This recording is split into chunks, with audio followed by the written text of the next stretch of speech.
Good afternoon, ladies and gentlemen. Welcome to everyone online and here in person. My name is Emma Farge. I'm the senior correspondent at Reuters news agency here in Geneva, which means as part of my duties, I get to keep an eye on the World Trade Organization, as well as everything else happening in Geneva. So as part of my job, I work with Dr. Ngozi, who, as everyone says, is the most dynamic person we all know. And recently, she's been channeling a lot of her energy towards making trade part of the solution in climate change, rather than part of the problem, which has been perceived as in the past. So with no further ado, Dr. Ngozi, I'd love to hear your opening statements on the scope of the decarbonization challenge for steel. Thank you. Thank you so much, Emma. I don't feel that dynamic today, so I have to struggle to live up to this description, but thank you. It's great to have you moderate this for us. And so good afternoon, everyone. And I have to say that we had the CEO of ArcelorMittal on the screen. Oh, he's gone. He's still on, but I wanted to make sure he's also part of it because I'd like to welcome you all, excellencies, ladies and gentlemen. Welcome to this WTO forum on decarbonization standards in the steel sector. And let me at the outset thank DDG Paugam and his team and Holim and the team, You've and all the people who contributed towards organizing this very interesting session today. And let me also extend warmest thanks to our panelists. And to all of you for joining us today. This is the first time we're bringing the iron and steel industry together for the WTO. And it's fantastic to see such high-level representation from companies based around the world. It is very positive to see members coming together with the private sector, industry association, think tanks, and international organizations to look for practical solutions to problems the steel sector is dealing with on the ground. Trade is indispensable for meeting the challenge of climate mitigation and adaptation. And Emma said, this is my mantra, and I stand by it. Our 2022 World Trade Report spells out how open and predictable trade lowers the cost of decarbonization by expanding market size, enabling scale economies, and increasing competitive pressures. At COP27, a constant refrain was that to get from net zero greenhouse gas emissions in the coming decades, we need to scale up the diffusion and deployment of low carbon technologies. What I kept repeating there was that doing this involves trade, moving green goods, inputs, and services across borders. But scaling up and scaling out existing green technology won't be enough. We also need innovations in areas like energy storage and in hard-to-abate sectors like aviation, shipping, chemical, cement, and steel. We must change the ways we produce, transport, and consume these products, and this will affect how we trade. The iron and steel sector alone accounts for about 8% of global greenhouse gas emissions. Steel is a bedrock of the modern economy. But 70% of global production of primary steel still relies on carbon-intensive blast oxygen furnaces. We'll need to find new scalable and commercially attractive solutions. Trade and trade policy are key in helping us get there. And what is interesting to me, I just had a meeting with the CEO of ArcelorMittal, is some of the acquisitions they've made and the methodologies that they are pursuing to get to green steel. So decarbonization standards are part of what we are trying to look at. They provide the basis for calculating greenhouse gas emissions embedded in products. They allow for product differentiation to buyers and consumers, an increasingly important factor in commercial decisions. Standards are key factors in defining and enabling environment for the sector to become carbon neutral. But these functions are being undermined today by the policy fragmentation that we see. For some years, members have been raising trade concerns in different WTO bodies about the proliferation of different decarbonization standards. Too many incompatible carbon standards are a problem. Our work with the steel sector has indicated a large and growing number of standards, at least 20, each with different underlying methodologies. There can be good reasons for such differences, but the fact is that proliferation and fragmentation adds costs and uncertainty as producers struggle to make sense of a divergent array of competing policy requirements. Uncertainty about market conditions can in turn put the brakes on investments in cleaner technology. In other words, the exact opposite of what we need right now, especially in a sector like steel with long-lived assets. I see this as an exciting opportunity. By addressing fragmentation on steel decarbonization standards, we can support the industry's efforts to decarbonize while minimizing compliance costs. The WTO already has a track record of easing trade frictions arising from fragmented standards. One example comes from food labeling. Several years ago, members and companies were facing costs and trade problems akin to those facing the steel industry today because of a growing number of requirements for what should go on nutritional labels.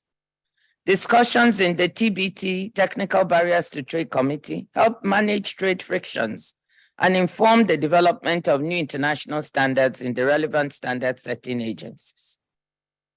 I'm really delighted to see so many stakeholders today looking at how cooperation here at the WTO can help the decarbonization journey of this vital industry. I hope you're looking forward to today's discussions as much as I am. And I want to wish all of us a very productive session. Thank you.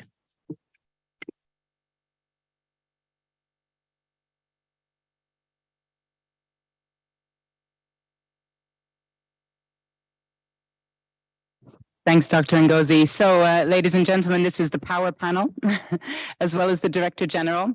We have Princess Abze Dejima, the initiator and leader of the initiative Mama Light, and former Special Envoy of the President of Burkina Faso on SDGs. And since International Women's Day is over, we've let the men in today. And we have Mr. Aditya Mittal, CEO of ArcelorMittal. Sorry not to be able to meet you in person, but looking forward to engaging with you. And last but not least, Dr. Edwin Basson, Director General of the World Steel Association, to give the industry perspective. So welcome to the panelists. I'd like to start with Your Highness, Princess Dejima.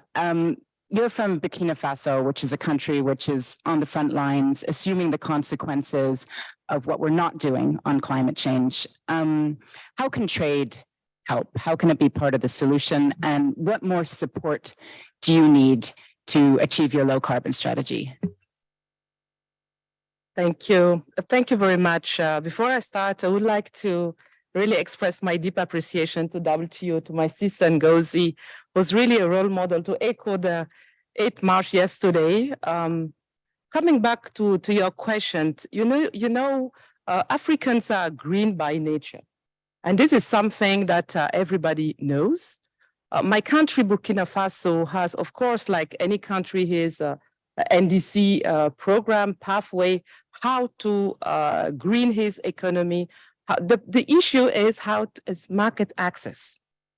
Because you have also in Doha at the moment, the LDC summit is happening, where you have the action plan. We do have a lot of action plans, but the issue is delivery. How are we going to deliver what we drawing as policies? Sometimes policies design don't bring the LDCs in the room. And I'm glad to see that WTO is inviting member states of the LDCs and seats to come around the table to participate actively in the design of the policies, the design who will leverage our communities, our young people and the countryside and the urban areas. Because when you designed policies, it's about the love that you show to your people, to your citizens, who give you the trust voting for you. All of us were in this room because of the trust put in us by normal citizens who say, you are brave enough, you have knowledge. But when we are in power, we shouldn't forget that commitment that citizens give to us. Also, we're talking about decarbonization. If you want to decarbonize, in Africa continent, we have the critical material. Think about it. Decarbonizing is about shortening the value chain, the intermediates. It's about going closer to your raw material. The next pathway of decarbonization that I see is that to see leading companies like Mittal. We're happy to have you on the screen, but I look to engage with you also later on, is to invite you to work with us because it's about trillions business. It is opportunity. Africa is now. We have our youth who are bright, who are studying in universities. It's about what you have in the mind, in our head. No country is poor. It's policies who bring the people and the state where they are. Take a second to think the policies impact tightening us, and whether it's in the financial institutions, whether it's the decision makers process. If you were at the place, how we will react. And I think it's not a time to cry, to be in the drama, but this I see that is a trillions opportunity to come together, work, and make it happen. Solutions are there. You have leading companies like ArcelorMittal who are investing heavily in new technology, breakthroughs technologies, about energy efficiency, how to green their segment of industry. And that is beautiful to see. And I'm glad to see that WTO is highlighting that. Private sector, more than ever, have a critical role to play. Take your seat, be loud, and implement what we're deciding in the negotiation room. I'm a negotiator myself in the UNFCCC process. But whatever we decide, it is the private sector that's going to deliver. It's the financial industry who's going to deliver. It's our youth who's going to deliver. It's our women on the front line is going to deliver. Let's join forces. I will stop there for the first question, and I look forward to the discussion and the panel. Thank you very much for giving me the floor. No, thank you. And let's hear a little bit from the private sector to talk about some of those opportunities. I think this session, what we all hope to get out of it is take a nebulous concept such as decarbonization and actually look like how we can apply it to a specific sector, which is steel. Steel, I've read somewhere it's the most used product in the world. There's probably all sorts of examples of it in this room. If we can do this for steel, it can presumably be done for other sectors. So Mr. Mittal, if I may, how are you looking at the strategic challenges and opportunities and risks of decarbonization? And how can we avoid a sort of two-speed decarbonization where there's one speed for the developing world and one speed for the developed world? Sure. Thank you. Thank you, Dr. Ngozi, for having me. I apologize for not being there. I hope you guys can hear me. I see everyone grabbing their mics. Ms. Farge, can you hear me now? Yeah. Yes, okay, fantastic. So Dr. Ngozi, thank you for having me. I apologize I cannot be there in person. I was looking forward to meeting with you and my fellow panelists and everyone at the conference, but weather-related disruption prevented me from attending. So apologies, but thank you for still allowing me to attend. I also want to say good afternoon to Princess Jijima. I really enjoyed what you had to say, and I agree with you that we all have to work together to make this a reality. Also, hello to Edwin, an old colleague of ours. Hi, Edwin. And thank you, Ms. Parsh, for organizing this panel. So I completely agree with you. Dr. Ngozi is very dynamic. I heard her opening remarks where she talked about the bad news. What is the bad news? The bad news is that steel is responsible for 8% of global carbon emissions. And I'm not biased, but steel is still a wonderful material. And I will explain why. So as we heard, steel is infinitely recyclable. It doesn't end up in your oceans. So it's a very sustainable material. But on top of that, and perhaps more importantly, it has the lowest carbon footprint on a per ton basis. So it's not a material which uses a lot of carbon to make relative to aluminium, relative to graphene and other things that exist in the world. And so you may ask, okay, if it's so sustainable, why is its global carbon footprint so huge? And the reason is, as we heard from Ms. Farge, so much of steel is used globally, whether it is in the developing world or the developed world, in all types of products, in our buildings, in our cars. How we live a modern day life is all steel oriented. So clearly it's a material that needs to be saved. What is the good news? The good news is that there is technology and capability to decarbonize it. So green steel can exist. And green steel is more expensive, is more costly, but not prohibitive. So suddenly we have some good news that an industry which is responsible for 8% of global carbon emissions has a path to decarbonize. ArcelorMittal, along with other steel companies, are working on that, and we all have plans to decarbonize our business, and that is the opportunity for our industry to sell green steel on a global basis. You asked what are the key risks that we face. I think the critical risk that we face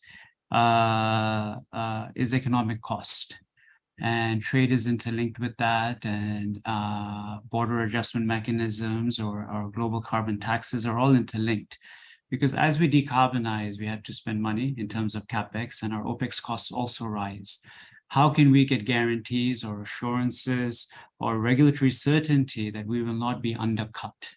How can we create a fair level playing field in terms of trade?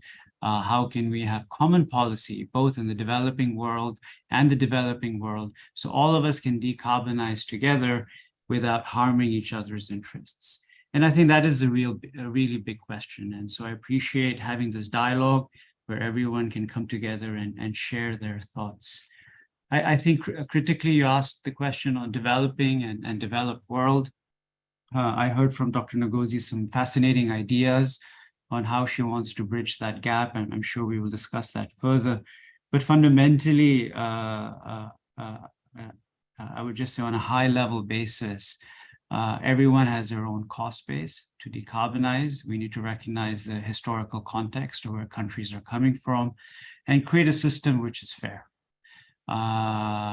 Just the same way that we can't just have free trade, we need to have fair trade.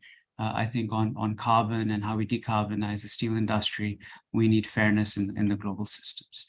And as long as we have fairness, I think everyone can put in their best effort, their best ideas, their best minds, capital behind it to decarbonize. So, so that's just a quick remarks, hopefully not too long in terms of your question. Thank you. No, thanks. That's fascinating. And I'd love to get more into the question of costs later. Who's left holding the baby on that one? But maybe first we'll hear from Dr. Basson on the industry perspective. How are they viewing this issue of the costs and also the fragmentation? Dr. Ngozi mentioned 20 different systems. That's got to be pretty bewildering for companies to grapple with. What are their concerns about this issue? Yes, thank you. And also from my side, thank you to the World Trade Organization for arranging this discussion. I think it's important for our industry. It's also opportune, and it's the right discussion to be having at this stage in time. Just to add on to what Aditya mentioned, we are, as a global industry, a very large industry, 1,850 million tons of steel being used every year, the equivalent of 235 kilograms per person in the world per year. So every person, every one of us consumes or uses 235 kilograms of steel every year. It's an industry that is, because of its size, also complex in terms of its production capabilities and production routes, complex in terms of the various regulatory environments where it is situated, complex in terms of how the product is used in the end. And in this complexity, we find precisely also the regulatory complexity that was mentioned earlier in the discussion. And this is one of our key challenges going forward. As an industry, yes, we cannot claim yet that we are making big strides in terms of CO2 reduction, but we can at least say that the 8% of CO2 emissions that we contribute to the world has stayed at 8% over the last number of years, despite the fact that the industry has grown quite substantially in terms of its production capability. So there is a hint of progress already, but it's not to be proven yet. So what are our key challenges that we need to think about going forward? The one is in terms of this process of complexity, this largeness that we do have, precisely the fact that we have different expectations in different parts of the world. There is a significant expectation between the developed and the developing world. In the developed world, by and large, the focus now is on CO2 reduction in the process, whereas in the developing world, we are hearing the refrain that says, yes, we understand the need to reduce CO2, but also we need to grow our economies, which is very important for us. And I think in that complexity is how we should be thinking of the way going forward. As it is today, if we take the G7 countries plus China plus India, that's 80% ballpark of what is produced in the steel industry. So key for us is to get those countries focused and moving forward. And there the progress is already visible. They're all signed into country-based targets to be reached in terms of net zero policies by 2050, 2060, 2070, depending on which country we are looking at. Secondly, all of them are very involved in this process of developing new research and technology process for making steel, because that's our second challenge. There, apart from the complexity, the second challenge is that as we sit here today, there is no single technology that can produce steel reliably and at mass with a zero CO2 emission. Presently, all steel that is produced does contribute to CO2 emissions. And our challenge as an industry is to first shift to the lower CO2 production routes, which is not a solution for everybody and for total steel demand, because there are limitations in raw material supply and energy supplies in that route. The second challenge is then to constantly focus on developing new technologies, do the research and development, which are ongoing already, so that that could bring us to commercially exploitable solutions beyond 2030. And I'm quite confident that the process is started, is happening at pace, and will bring some results that we could utilize beyond 2030. Thanks for that summary. Maybe we could throw it out, the question to all the panelists now. It seems to me there's a number of different approaches we could take to decarbonizing trade. Start with an environmental trade deal, which I know Dr. Ngozi has been key to revive, tackle the vexed question of industrial subsidies, or we could start looking at new rules, bearing in mind that WTO has a mixed record on that in the past. So does anyone have any thoughts on the panel about the best way to actually tackle this, and whether the WTO is the right forum? Maybe you'd like to jump in on that, Director General. Thank you, Emma. Just to say a word, first, it's fascinating listening to our colleagues, and thank you, Princess, for what you had to say, but on working together, but also from industry. And the reason is interesting is because wherever we go interacting with industry on the issue of decarbonization, it's a bit the same complaint in the sense of fragmentation of methodologies, of measurement, of standards, of regulatory approaches. And this fragmentation leads to rising costs. And as I mentioned in my speech, it also leads to hesitation about where to invest, how to invest, because of the different expectations and approaches. And I think this is why why we're here, a little bit of why we're here, because what's the value proposition of the WTO? When you have this fragmentation, it leads to a lot of suspicion, lack of trust, and complaints about possibly this approach is designed to prevent me from having access, market access. It's designed as a protectionist measure. We don't understand why it's there. And so having a forum that is dedicated to trying to reduce trade frictions, as the WTO does, I think it's very useful. Because here's a place where frictions arising from different standards and regulations can be discussed. And that's what I mentioned in my speech, that for other industries and other similar problems in other industries, we've been able to do. We do have the committees where members can bring these issues and questions. As I said, the TBT committee, the CT, the Committee on Trade and Environment, the Technical Barriers to Trade Committee. And for these kinds of issues on decarbonization, some have already been coming. So we have a forum where these issues can be raised, discussed with members. Are they always resolved? Maybe not, but it does provide a way to discuss it. And sometimes there are resolutions.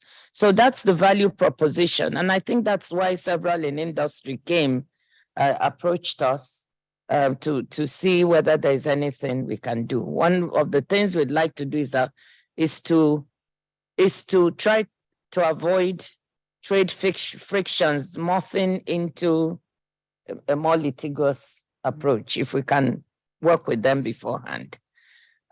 So I hope we can establish with industry, since the demand came from them, a way of working with them that can help us move towards more rational approaches to dealing with this issue. And of course, measuring carbon, we are trying to find whether there are smooth methodological processes that everyone can sort of buy onto that would make things easier all around. But let me stop there. All I wanted to do was comment on the value proposition of the WTO, which is to provide a forum for us to resolve conflicts. And I think it's the right one, because you've got developing and developed countries here. And if you have a global companies that we're dealing with, like ArcelorMittal, they are not only in the UK or US, they are in different, I think they're in India, they're in Latin America, then various developing countries and emerging markets. So they've got to deal with this mix, and having a forum here, I think, can be very helpful to them. So, just to echo Dr. Ngozi, I couldn't agree more than with what you just said. It is important because what's bring us to that situation that we more or less stuck in is the lack of trust. And I think the proposal, the value proposition that you're bringing, will bring that trust back. If the rules are clear, then also whether we are a developing country or least developing country, then it's fair. We know how to react, how to build our own strategy and work together. That's what I think. Thank you so much for bringing that forum. And this is a great value proposition. Thank you very much for that. It's great to know that the industry actually approached you as well. It shows that they really hope to get something out of the organization. I'd love to hear from the industry to know what would be your key ask of the WTO. What do you hope it can deliver for you? We go to Aditya first. Thank you, Edwin. All the hard questions to me first. Maybe before I start with what the industry would like, I just want to talk a little bit about the cost because I think Ms. Farage, you raised it. So in our preliminary estimates, and I think other steel companies would have similar numbers, the cost to decarbonize steel is not so prohibitive. So the system could take it. I think the cost of steel would go up by 10 to 20%. And to put that in context, if you were to buy a car, the cost of a car would theoretically go up by $100 to $200. So at the end point of a consumer, it is not that prohibitive. Obviously, it's not zero. Maybe with technology advancement, it will get zero, but it is something that is doable. But again, 10 to 20% for the steel industry is a lot because we have low margins. So if we don't have a level playing field at that level of cost, if someone comes in and undercuts, then steel companies which are producing decarbonized steel will not have a viable business model. And so that really is the tension.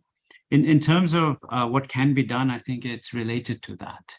I think some sort of understanding that needs to be climate measures, and how does creating a free trade environment conflict with that? So as long as we can move to an environment in which trade is fair, and trade recognizes that there will be different climate policies and different trading blocks, like the EU has their ETS system, the United States has IRA, and how can we create equivalence with those two systems and not undercut each other's businesses, then you have a path to decarbonize. So then the EU can continue with their path to decarbonize, and the US can do the same. And then obviously bringing the developing world. How can we create an equivalence of trade which recognizes that there is a cost to decarbonize? Global carbon border tax is very difficult, as we recognize. Some countries and trading blocs will not support it. So how can we create something similar so industries can make progress? So that really is where I think the WTO can play a leading role, and we would like to be supportive. I'm sure other steel companies would also be interested in that dialogue, as it's critical for us as we go down this path to decarbonize our business. Dr. Bassam, would you like to add something on what you'd like to see from the WTO? Well, I think firstly, Aditya has given a good expectation from the side of private industry. It is true that today, actually over the last decade, if you measure the detail, the steel industry globally is a very open industry. On an average, 1 out of every 3 tons that are produced crosses a continental border in a given year. And if we go towards steel-containing goods, then on an average, 45% of steel-containing goods, vehicles, washing machines, etc., crosses continental borders. So this is a very open industry. It is an industry that is supremely dependent on a regulatory environment that is at least synchronous with each other or between countries. We do not think necessarily that we will ever get to a position where there is going to be one single set of regulatory environments that counts for everybody, because countries differ, economic systems differ, and production routes differ. But as long as these systems are well enough aligned that the industry can continue to operate successfully, and particularly successfully in an open trading environment. And that actually brings us then to what I would think would be the first part of impact in terms of developing economies. It's probably less producing steel in developing economies, but continuing to provide developing economies with access to decarbonized steel materials on the way forward. I think that would be the first big one if we can ensure that in the industry. And for that, I see no other institution that can play this role other than the World Trade Organization. The regulatory environments in terms of production and so forth, we can deal with in other bodies. But this one around keeping tradable markets equitable and, as the saying goes, on a level playing field, I think is key. And we are delighted that this is a discussion that comes out of the World Trade Organization. That's great. We're in the right place. Princess, I'd love to hear your experience, because you know about the UN and the SDGs, and now you're in the World Trade Organization. Are the different tracks talking to each other enough? Is it coming together enough, or are you seeing a bit of a siloed approach to tackling this issue? Thank you for that question. It's a very interesting question. How the UN agencies can, as the developed countries have been saying that there is to work and more coherent way, transparency way, and also not putting in the basket their resources. Because if you want to help or to support a country, and your other sister agency also go into the same path, competition should be part of the solution, but not the problem.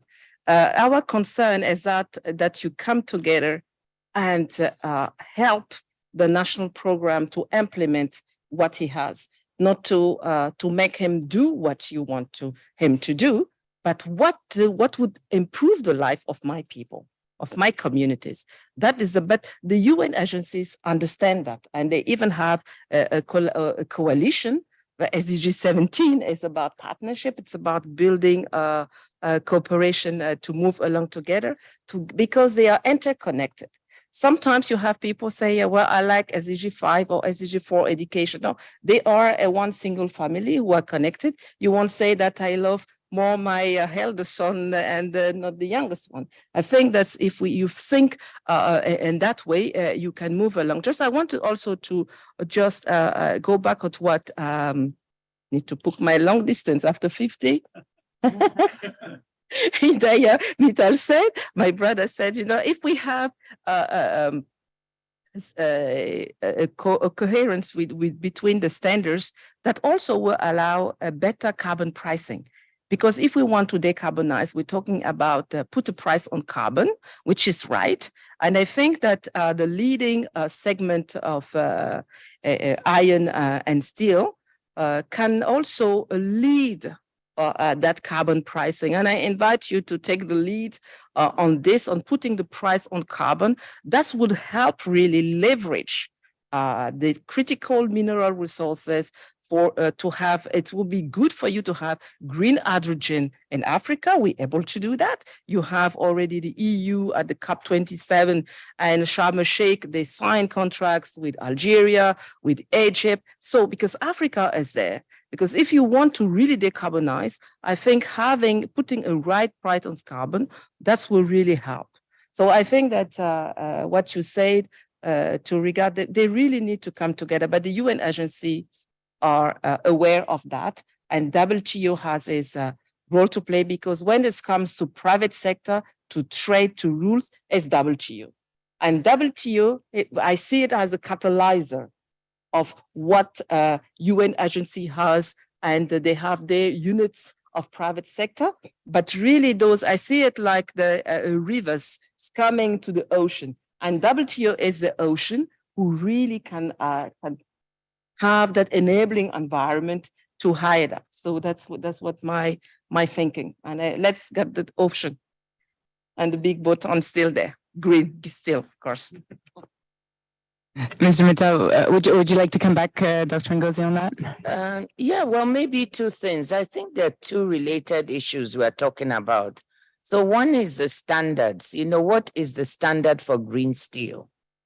And it reminds me when in the financial industry, which I'm much more familiar with, the issues of greenwashing.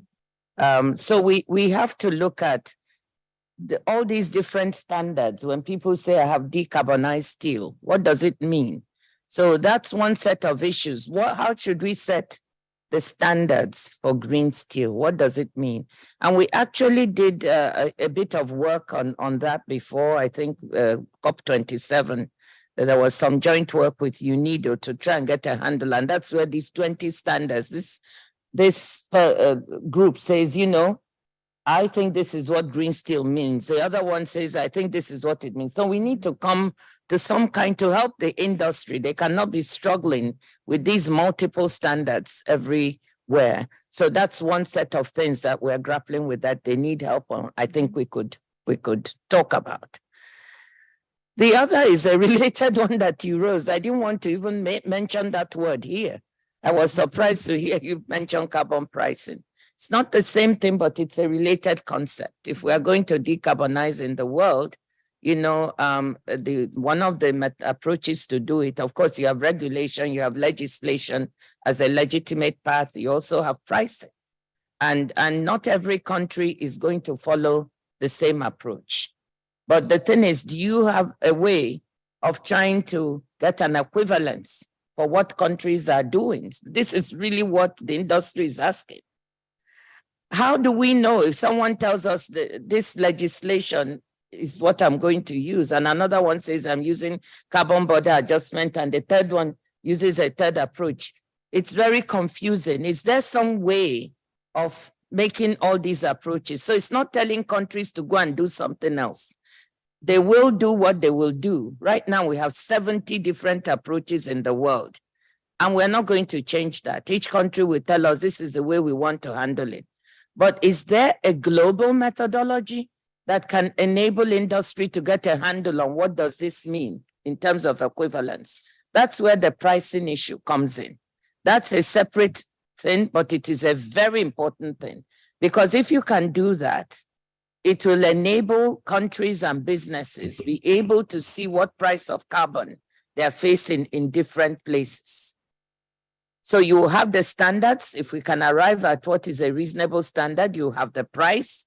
They will know that when somebody says, I have this legislation, it's equivalent to $90 per ton, in this country.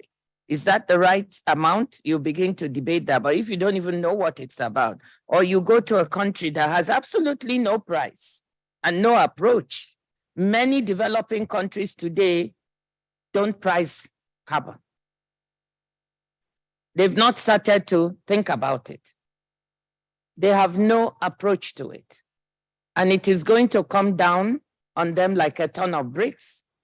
Because if you don't begin to think about it for yourself, someone will do your thinking and produce a price for you. So what we're trying to do at the WTO is try to see if there's a global approach. We're working with the IMF and the World Bank and the OECD. But because we have developing countries here that are worried, we're trying to also get their views about what such an approach should look like. So it is an instrument that we're working on. It is a methodology for anyone who wants to use or not use as they see fit. And that might help. Let me leave it there. I'd love to hear a bit more about the worries of developing countries and this issue of inclusion, because I know that discussions have already begun on this and have been going on for a while at the WTO on decarbonization. I think one committee, it's got a name that my editors would never allow me to put in a headline, but I believe it's the Trade and Environmental Sustainability Structured Discussions, but good luck with that one. But I believe just 74 out of 164 so far, which is less than half. Maybe someone would like to chime in about what are the reservations of developing countries and how can we really get them on board for this global process? Developing countries here. So I think you should go to them. I mean, far be it from me, we've got a lot of developing country members. I don't know if any one of them would like to comment on what is their problem. What do they see with this whole approach to decarbonization and carbon pricing? If anyone wants to, developing country to explain that, you'd be more than welcome. If not, maybe we can hear from Dr. Bassan to hear the range of views within the industry. Yes, and I think there are certainly a number of levels. Dr. Ngozi spoke about the different measurements. I think the one she mentioned was the standard of when steel is becoming green, in her words. The one that I think is probably also going to be very important going forward is the one of measuring progress on a basis where everybody agrees. And in my view, it's not so much about what is the final state of green. I always say, if I travel in my country from Johannesburg to Cape Town in South Africa, I define I'm going to Cape Town. But in Cape Town itself, I'm not defining which corner on which street, how far from the traffic light I want to be. I'm going to Cape Town. That's the objective. It's a very amorphously defined objective. But what is important for me is whichever route I take, do I make progress? And whether I measure it in miles or in kilometers or in hours, as long as everybody knows kilometers mean this. And I think in the industry and globally, we can do very well with developing such a metric of progress so that we all know what we talk about.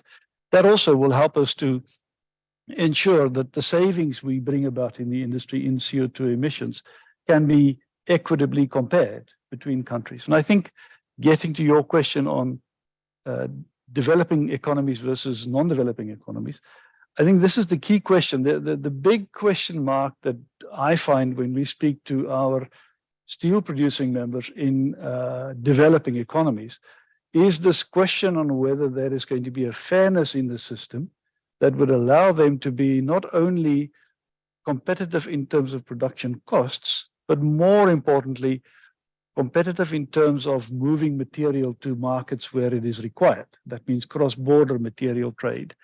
And that means questions such as a well-defined CO2 price, a well-defined process about how that CO2 price is calculated in border-adjusted mechanisms between countries. I think these are the issues that are extremely important. Dr. Ngozi mentioned this as well. My own country took the decision early on to have a carbon tax, which if you look at the level of that tax now in terms of US dollar basis, it's an immaterial price. It's not in line with reality. This is one of the questions around what mechanism do you use to evaluate the cost of carbon in your country. So I think there's a huge amount of question marks sitting in the system, and probably our first challenge for all of us in this regulatory space is to try and remove these question marks so that we all can become settled in the way that we calculate things, calculate outcomes. In the old days, we used to talk about a rules-based trading system. And I think we are living in an environment now where environmental regulations and requirements starts encroaching on this rules-based approach in terms of trade. And we should just be very careful that it doesn't make it a very confused rules-based approach. Let's simplify it back to a series of standard rules on what we can use. And then I think it will apply for developed and developing economies equally. Thanks for that. I'm going to give the final word to Dr. Ngozi. I'd love to hear your perspective on how the WTO can move quickly enough at a pace that is commensurate to the speed and the pace of climate change itself. Do you think that can be done? Do you think the WTO is there the appetite to move on this, do you think? I'm actually going to trade one of my minutes to Mr. Mittal to see if he has any comments, and then I'll use whatever remaining time there is. No, we have to tell the final word. Thank you very much, Dr. Ngozi, and thank you to the panelists. I don't really have a magic final word. I think the discussion has been excellent. I think we all recognize that this is a journey, but I think the key message from the industry, I hope, is that there is hope because we have a path to decarbonize. It is not too expensive. And what we're looking for is equivalence so that we can continue to trade and our various markets can continue to decarbonize, whether it's in the developed or the developing world. And I think the ideas I heard from you especially and the rest of the panelists on understanding what these countries are doing. So if the EU has an ETS system and a CBAM system, what does that really mean on equivalent carbon price? The United States has their IRA. What does that mean? China has their own carbon pricing mechanism. Can we create some sort of equivalence or a mechanism where people can understand what are the rules? How can we continue to trade? And most importantly, how do we continue to decarbonize on a global basis? So thank you for the opportunity and really appreciate being here today. So now, Emma, 1 minute just to say it's a long road.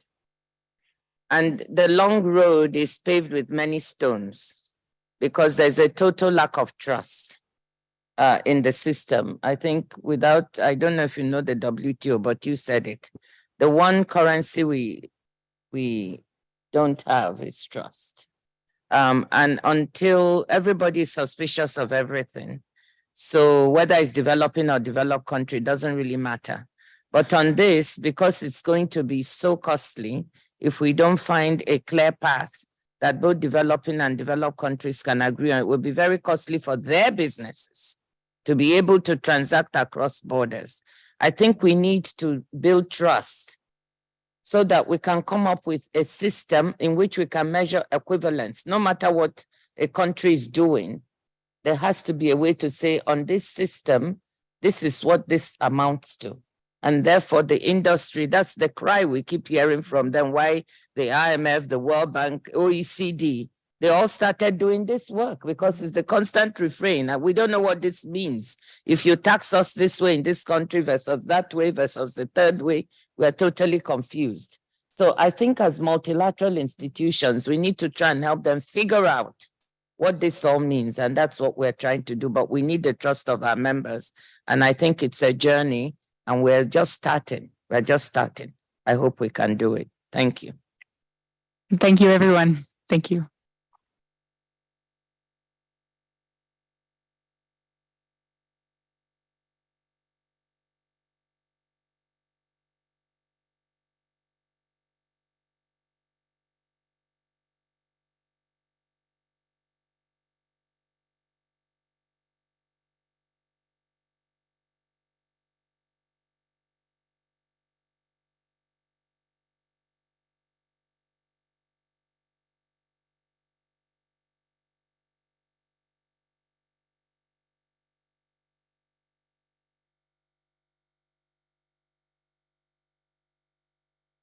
So, minutes, thank you.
Ouais, ouais, je sais.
All right, it's time to get started again.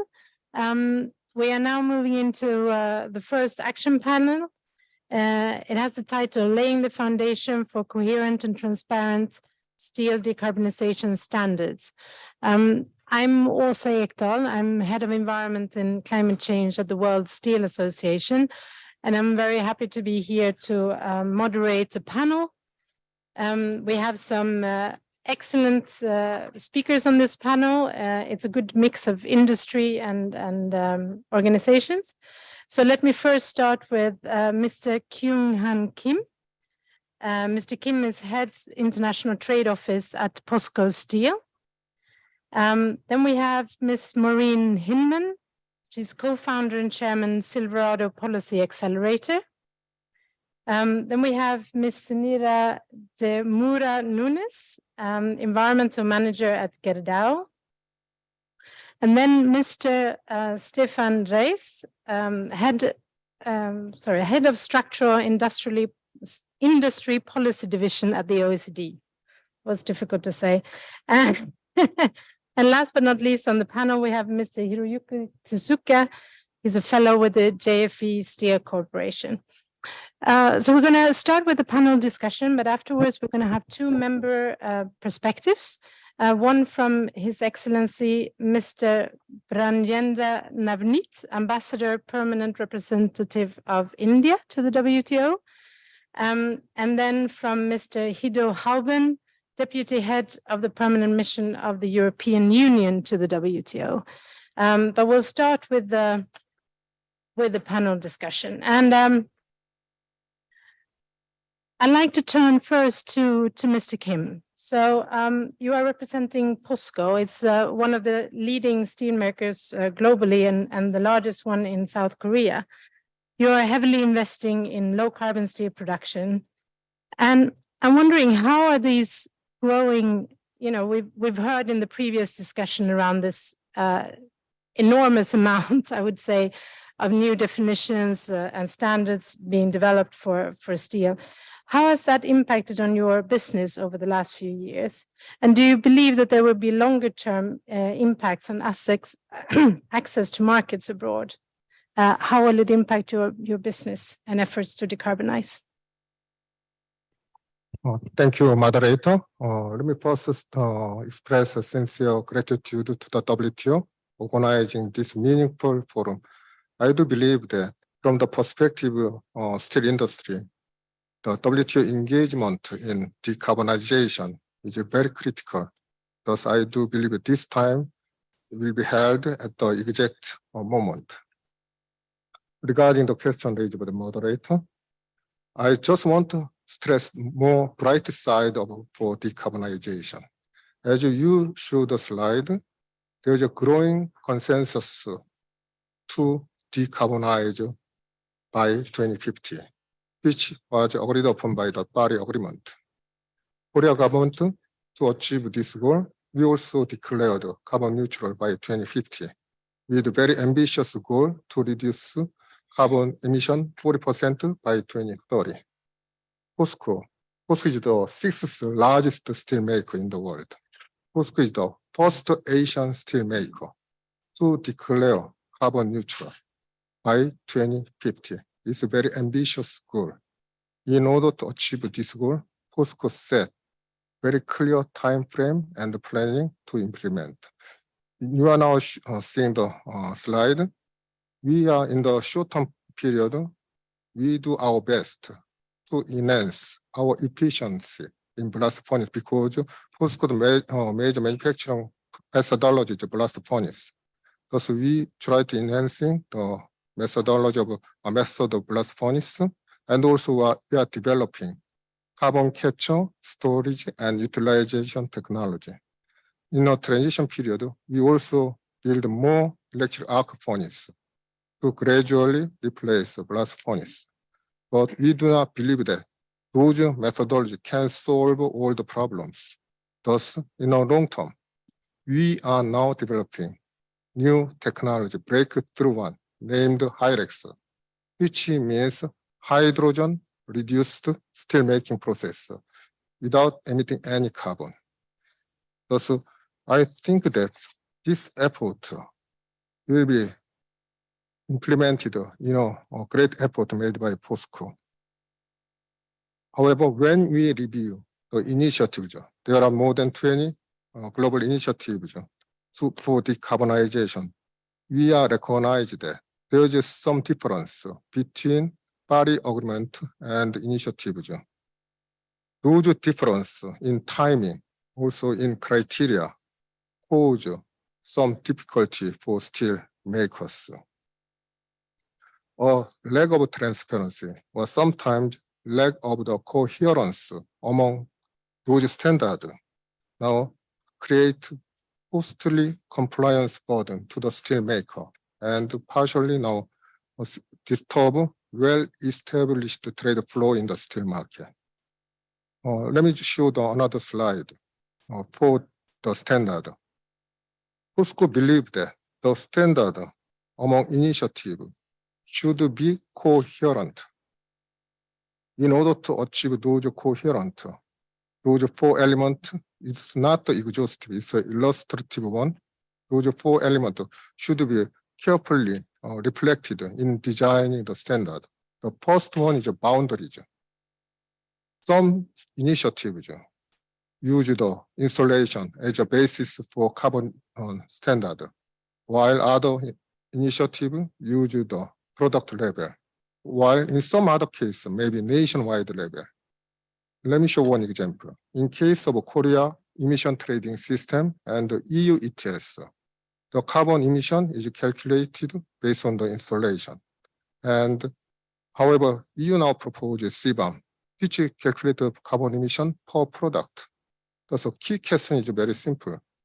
How to convert the carbon emission on installation level into product level in order to make a fair comparison between 2 systems. Without any coherence between 2 systems, the complexity or unpredictability cause trade friction. Second issue is scope matters. If pellet or direct reduced iron produced outside of installation, it belongs to scope 3, while those pellets produced inside the installation, it belongs to scope 1. If some standard only count the scope 1 and 2 in calculating carbon emission, how about the pellet produced outside? Even that those pellets emit same or sometimes more carbon emission. The other area, which coverage will be applied for greenhouse gas matters. In case of Korea, Korea's ETS system covering more wider scope, including 6 all of the greenhouse gas in calculating carbon emission. There is some difference in other initiatives.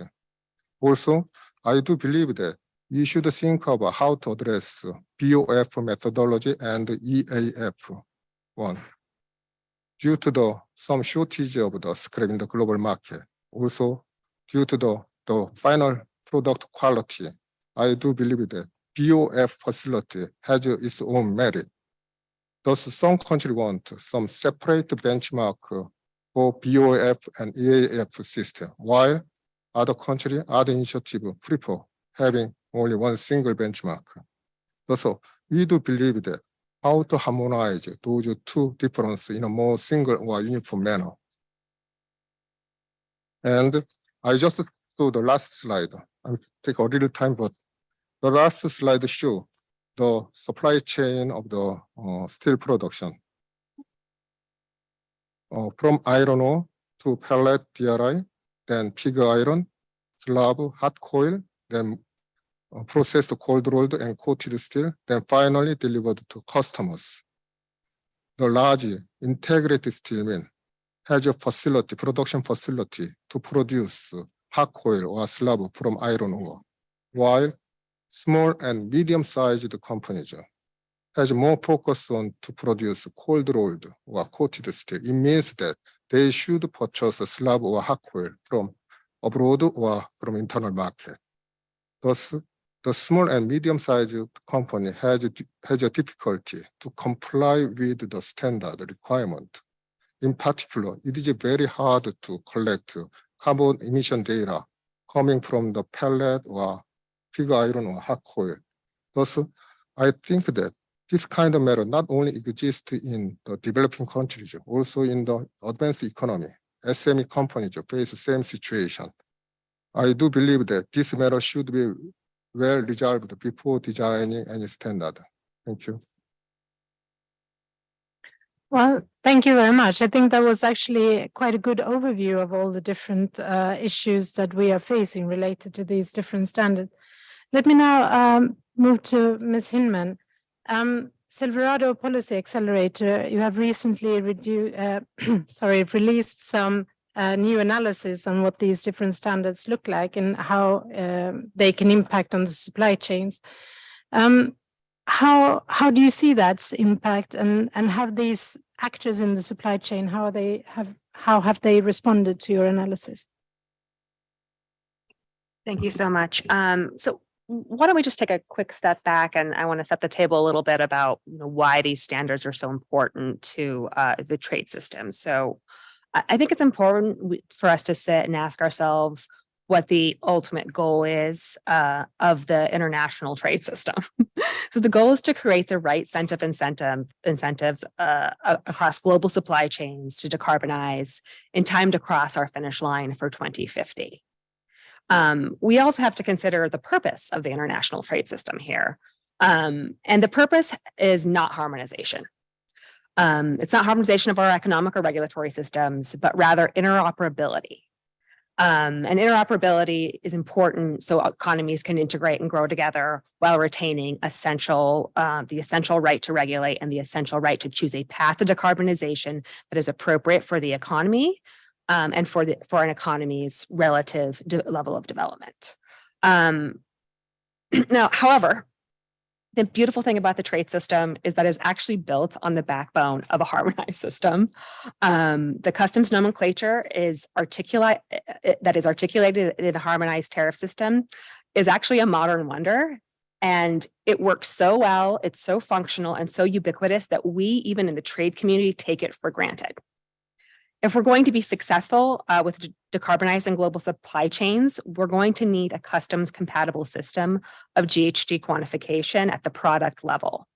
That's going to need to serve as an analog to the harmonized tariff system as this new era of trade policy is enacted.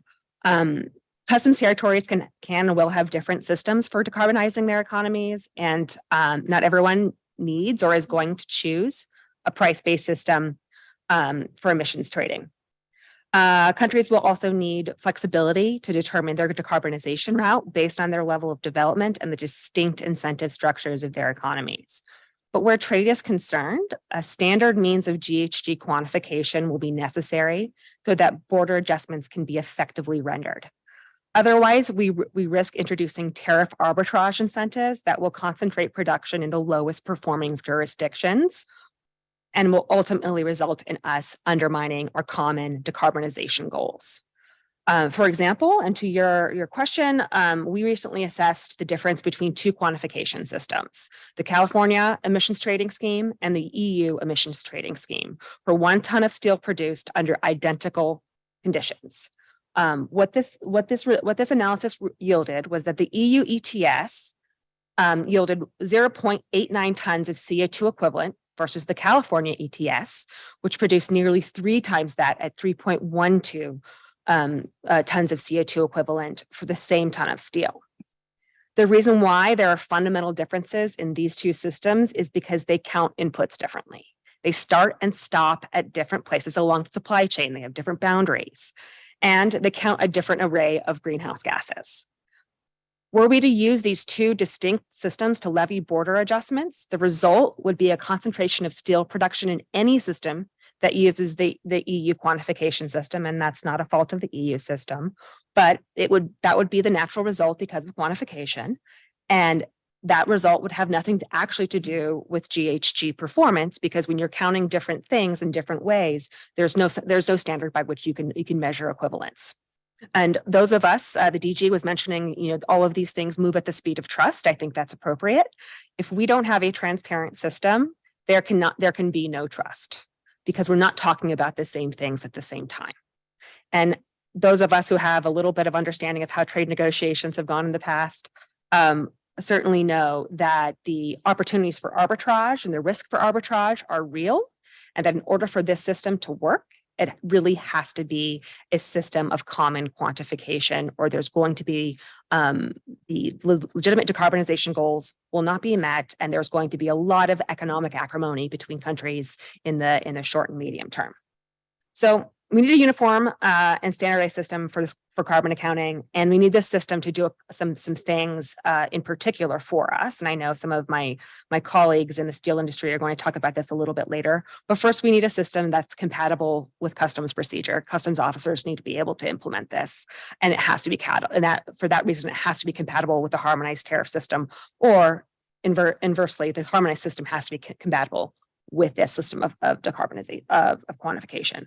Second, we need a system that respects distinct national approaches to decarbonization and levels of development. Third, we need a system that can be rolled up across value chains and provide system-wide coverage. We're only accounting for upstream products. All you're going to see is a lot of offshoring of those products, so the downstream products can roll in without the taxation system. Fourth, and finally, we need a system that's not going to be excessively onerous for businesses and governments to implement, so that ultimately the global trade system continues to facilitate commerce. That is an important goal, especially when we consider the amount of trade that will be required, to Her Royal Highness's point, to actually meet our infrastructure transition requirements. This work is going to be complex and technical. There's no way around it. It will require that full value chains, not just upstream products, are covered effectively, and that they're covered effectively across a myriad of border transactions. If I always say this in these meetings, but my computer is very handy, if you're going to have to tax all of the carbon output for this complex product across the global supply chain, we need a system that actually has the statistical attributes where a company can do it. And I want to underscore that we're trying to do a very big thing here. The span between GATT 1947 and the conclusion of the International Convention on the Harmonized Commodity Description and Coding System was in 1983, was 36 years. Our goal for decarbonization is to cross that line in 2050, which means realistically, as a trade community, we don't have that much time. Ultimately, we're probably going to have a functional system in place by the end of the decade if we're actually going to close the traded carbon loophole.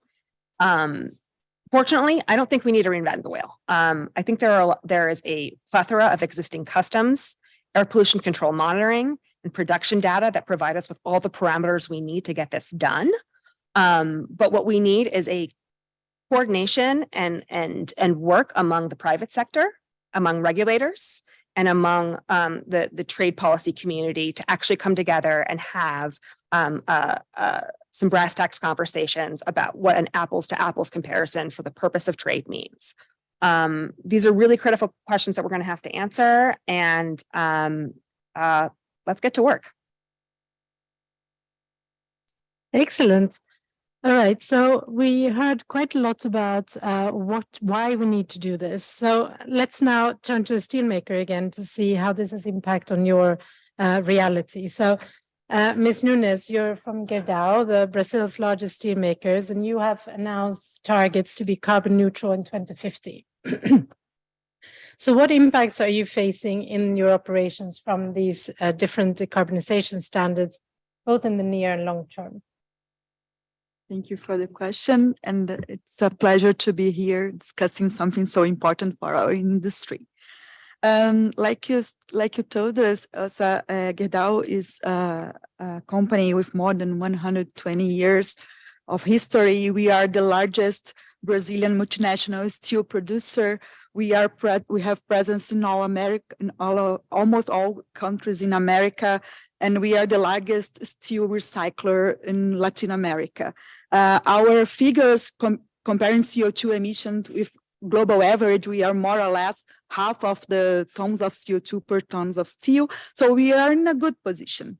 But one of our principles is to create value for all our stakeholders. And we started to talk about the target to CO2 emissions, medium term and long term, not just to attend the society, of course, but something that could be feasible, technically speaking, economically speaking. We need to to achieve a target that could make sense for the society and for the production of steel. And we are trying to find, of course, a standard to help us. And the point is, this vision of decarbonizing steel production is far from unique. More than 20 options. So to attend the view of customers, clients, the financial market, it was hard when we started to talk about it. And we decided to use a marginal abatement cost curve to help us to decide our pathway. We work with our engineering area, our operational people, with consultancy, international consultancy of engineering consultancy, with a large experience in steel. And when we finish this marginal abatement cost curve, one thing that one of our conclusion is that depends on our facility is placed, the strategy is different. So depending on the availability of scrap, natural gas, other raw materials, the strategy couldn't be the same. So when we are talking about decarbonization standards, they don't help us with this differentiation. And when we are building our targets, we must have this evaluation, the difference between the countries, between the regions. And another point that I think it's important to analyze with this decarbonization standards, that there are so many that our team, our technical team, is working on all this standard, sometimes to trying to defend our targets, sometimes trying to absorb something that makes sense for us. But of course, it costs a lot, costs our time, costs our not time to explore these standards, but costs time to explain to these different stakeholders that are asking us to achieve a specific standard, that it's not so easy like some people think. Internally speaking, it's difficult to explain to our board, even to our team, this difference. Imagine two different stakeholders that doesn't understand exactly how steel is made. So I think summarizing our journey, I think 2 points are very important to this kind of decarbonization standards. They must be clear, but they need to add importance about the different of regions, this differentiation about the regions of our planet. And we need to have more clearness about this standard for all our stakeholders. Thanks a lot, Ms. Nunes. I think this leads very, very good into the next speaker on our panel. So we heard that the conditions are very different depending on where you are and the local circumstances. And this is exactly something that the OECD is right now studying and preparing a report for the G7, I believe. So if I can turn to Mr. Raz, what are these main sort of categories of how can I say, different aspects in the steel industry, and what are the implications from different starting points as well when we are looking at decarbonization standards? Thanks, Asa, and thanks to our WTO friends for hosting this great event. And thanks for being in this marvelous panel. I was listening to the previous speakers working indeed on this report on heterogeneity and thinking like, Okay, SMEs and their prevalence, the kind of technical issues that were brought forward, and indeed, what Ms. Nunez just said there on variety is exactly what we try to understand. I am responsible in the OECD for the steel team that we have there that serves the steel committee that I think a number of you know. I think quite a few of you will maybe be in Paris next week when we have our steel committee meeting where we bring together twice a year 250 delegates from OECD and non-OECD countries, from industry organizations to talk steel. That's what we do in the OECD. And indeed, as I said, we had the privilege of working now for the Japanese 2023 G7 presidency to make a report where we try to combine a better understanding of the difference across steel industries with the need to move forward on commonality. Because I think that's what we talk about here. There's a clear need when we want to achieve the climate objectives for steel to have more clarity on standards, on definitions, so that there are clear incentives for investment, so that they're not unduly obstacles for trade. There is the incentives to innovate. So there is indeed a need for these kind of common kind of arrangement in an industry where differences are massive. We've been asked to map this, and these differences relate to assets being used, they relate to access to resources, they relate to industry structures and levels of concentration, prevalence of SMEs, they relate to, let's say, the emphasis on innovation and breakthrough technologies. This is a very broad landscape. So how, when you look through a lens of heterogeneity to the need of commonality, what do you see?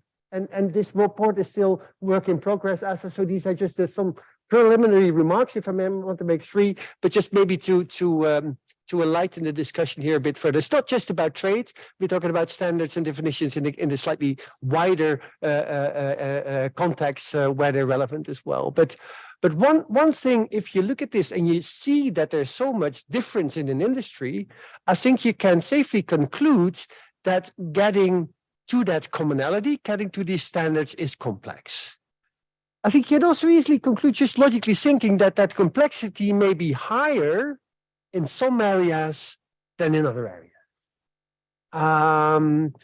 To give you an example, there is maybe greater consensus and even, I think, technical commonality, if I may say so, to work towards the data frameworks and the measurement standards that are needed, than towards that further complex issue of boundaries, thresholds, and definitions. That there is probably, if you look at where does heterogeneity create kind of challenges, there is perhaps a difference there. There may also be differences, and then I'm always talking cost-benefit analysis, between policy areas. I think that it's undisputed, certainly here in this fantastic building of the WTO, that the risks of not reaching agreement on standards in a trade setting is even much bigger than not doing that in, say, a procurement setting. In procurement, it is extremely important as well to have these standards, but if we don't have it in trade, we hit each other in the head. If we don't have it in procurement, we do not do the optimal thing. Well, it's not a very economic kind of summary, but there is something there. So there is, from looking at granularity, from looking at heterogeneity, perhaps a differentiation in where moving forward on these commonalities is most important. This is my first point. The second one is related to the how. How can you, knowing that there's heterogeneity, move forward in finding common kind of standards? And there's some in the discussion that I think take the point of view, the best thing is to give as much clarity as possible and to define one single standard, which therefore, let's say at product level, which therefore, whatever, transpires through the whole further steel production system. That you could argue creates a strong level playing field if you want to, because it's the same standard everywhere. But the level playing field term itself is of course complex because you have this one uniform standard which needs to be applied across a very heterogeneous kind of industry structure. So you might also say that it creates level playing field problems. But there is, I think, an approach where you go for that holy grail, if you want to, of the very clear kind of standard that you want to adhere to, that you have clarity across the whole value chain. There's others who say like, no, you can't do that. In your standardization, you have to take key differences which determine how steel is produced and therefore how decarbonization pathways take place into account. Let's say scrap use as a kind of factor which is relevant for the amount of emissions that take place, where you could maybe distinguish different parts of the industry and hence look at standards from that perspective. It's a complex one if you move it to the trade arena, but it's, I think, a valid point. Certainly when there's a third element where you combine it with bandwidth, with perhaps transition periods in which industries could apply that. So we're looking at it from heterogeneity and seeing different types of suggestions that are being made on definitions and standards and try to see what fits best that heterogeneity landscape, the how question. Finally, sorry if I spoke a bit long, is the question about further policy. Now, policy is part of the heterogeneity of the landscape because countries approach decarbonization differently, and this was discussed before when we talked about pricing, for instance. I mean, that's one part. But the other issue is, of course, when you move towards standards and you know that the landscape is different, that you can ask what kind of accompanying policies are necessary to make sure that these common standards are going to be feasible in different kind of country contexts. That is one, I think, which is also very much discussed here in this house.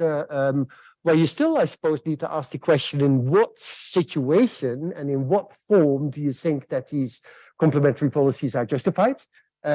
Because you still want to all move forward to the same kind of purpose. But I think that that's a third kind, let's say, more broad kind of conclusion that we think we're going to draw from this report. So what we see and what we think is that heterogeneity of steel industry is something important to take into account, to understand where you move to commonality and standards, and that there's different aspects of that you could then consider. Where are the benefits of moving forward on that commonality are highest? In what way can you best address that heterogeneity in standards? And third, what do you need to do extra? Well, one thing is for sure, you need a comprehensive approach. And if you just only talk about standards and things that will be the panacea moving forward, I think you're going to be mistaken. This is part of a much broader steel industry and even broader decarbonization agenda that needs to happen. Thank you for speaking. Well, thanks very much for those insights. Moving on and looking at sort of a slightly different angle, let me turn to Mr. Tsusuke. So JFE, you are making major investments in low carbon technology. And how have these decarbonization standards affected your investment decisions? And do you believe that a greater convergence and certainty would accelerate the pace of investment and decarbonization of the sector as a whole? Thank you, Rosa. It's my pleasure to be here on behalf of Japanese steel industry. Next page, please. This slide illustrates JFE's strategy for carbon neutrality by 2050, which is pretty much similar to my colleague from POSCO, a little bit different, using different kind of technologies, but it consists of, again, very much similar to POSCO, two phases: transition phase to 2030 and the innovation phase by 2050. Since there's no commercially available the carbon neutral steel making process exists yet, we plan to deploy existing and some newly developed low carbon technologies as much as possible to reduce carbon intensity during transition phase, while devoting effort to develop various carbon neutral steel making technologies, including carbon recycling blast furnace, direct hydrogen reduction process, and the CCUS. Carbon recycling blast furnace is injecting back the recycled methane as a hydrogen source to blast furnace, existing blast furnace.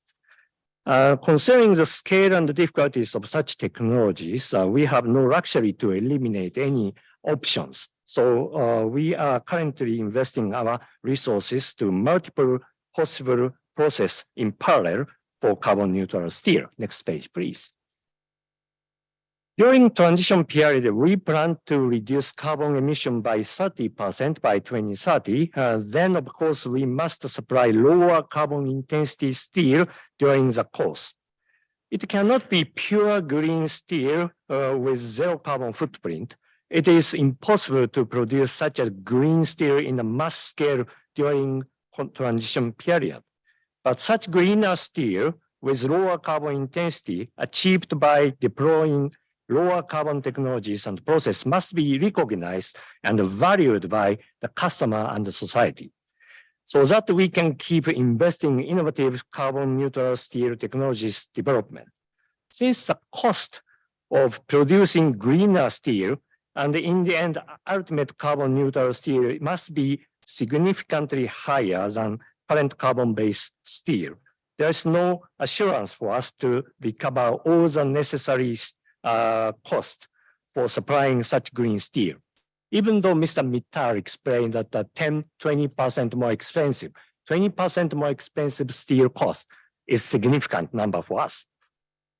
Unless we are fairly rewarded by the customers and recover the full cost of lower carbon steel during the transition period, it is not sustainable for us to continue investing huge resources for development of carbon neutral technologies and deploying them in a massive scale during the innovation period.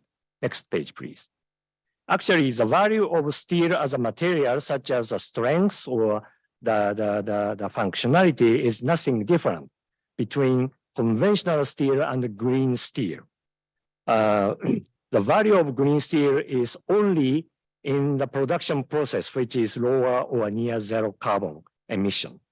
Some steel companies have started marketing such lower carbon steel by using mass balance approach to put value on lower carbon process investment and to develop the green steel market, which not yet exists in the mass scale in the world. But there is a big challenge for steel industry. But this is a big challenge for steel industry because this means the steel market will become, for the time being, two pricing for one product kind of market, green steel and the conventional steel with same functionality. But the steel is a kind of a commodity material which is globally traded under competitive commercial pricing mechanism. Any standard on green steel must consider this transition process and fairly recognize steel industry's effort to improve the process and gradually approach toward carbon neutrality. Standards which arbitrarily pick up some steel process or technologies may hinder or delay the complex and multi-pathway challenges of global steel industry toward carbon neutrality. So any decarbonization standards need to fairly recognize the value of efforts to make greener steel and to develop innovative carbon neutral steel technologies. That's our view and a very important part of the story of the standard development. Thank you very much. Well, thank you for those insights. So we've done one round of questions, but I still have a few questions for the panelists. So let's go one more round. So Mr. Kim, let me come back to you. We've now had lots of these issues related to the standards. To all the different aspects around it, but steel industry is facing other challenges related to the decarbonization. Would you mind elaborating a bit on that? Thank you, moderator. We are listening about the importance of a standard. Of course, concur with the standard should be uniform or at least coherent. I raised other aspect or element. We also need to pay same level of attention. It's a matter of the procedural aspect in implementing decarbonization measures. In particular, in the area of monitoring, reporting, and verification, we call it MRV obligation on the carbon measures. Let me first talk about the monitoring measures. In case of Korea ETS, emission trading system and EU ETS are same. Annually, the producer, POSCO, should report carbon emission data to the relevant authority in Korea. Those data sometimes reach up to more than 600 or 700 pages with many confidential information. Thus, it is very hard to get those data to the public. Thus, confidentiality is fully preserved. While if we review the CBAM, the POSCO, as a foreign producer, we need to supply our emission data not to the European authority, to the importer, private trader in the European regions. And then those private importers will submit our emission data to the relevant authority. POSCO has more than 280 importers within European regions. If POSCO supply our emission data to 280 suppliers, how confidentiality is preserved? How to maintain the equivalence between the CBAM and the EU ETS? We are talking about the standard, the different standard, more than 20 standards is now discussed and designed or developed. Under this situation, the private steel maker should report their emission data in accordance with the requirement of each standard. And I wonder about how the initiative would address this matter. And second issue of verification.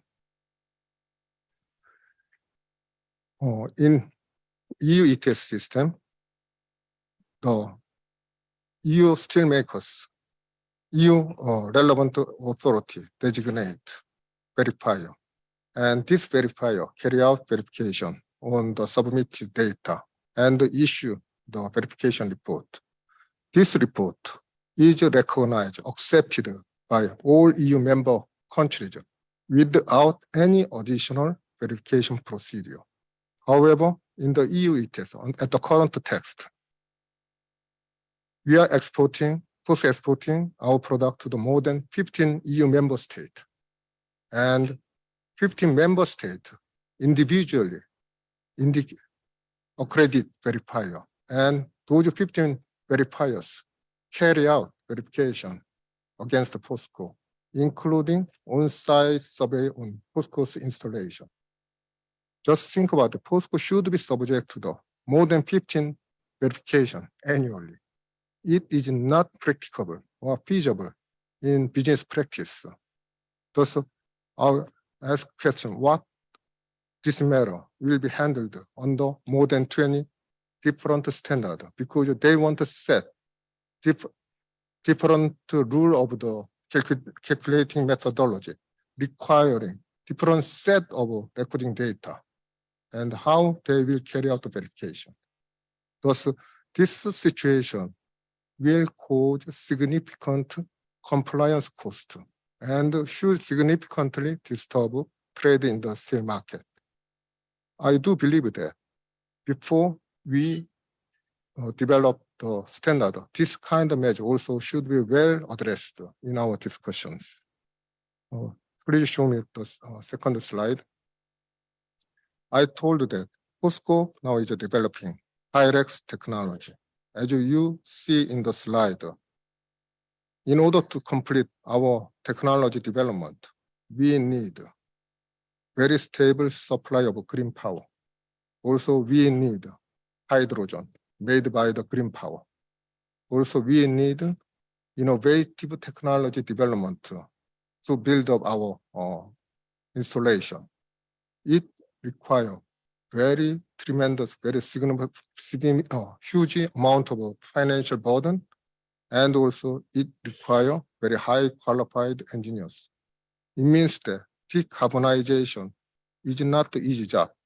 As Dr. Ngozi already expressed, this way is a very long way to accomplish it.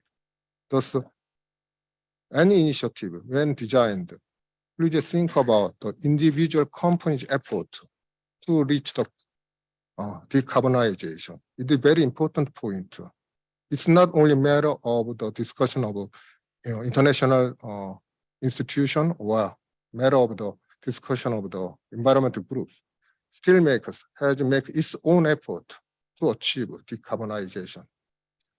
Finally, let me show the final slide. I'm sorry, I'm brief.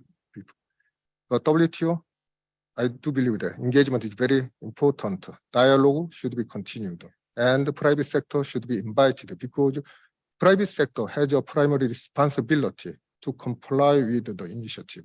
Second, the WTO should think of how to reduce potential friction caused by the carbon measures. Today, I raised this matter in terms of the feasibility or desirability. However, WTO should address this matter in terms of WTO compatibility, including TBT and trade facilitation agreement.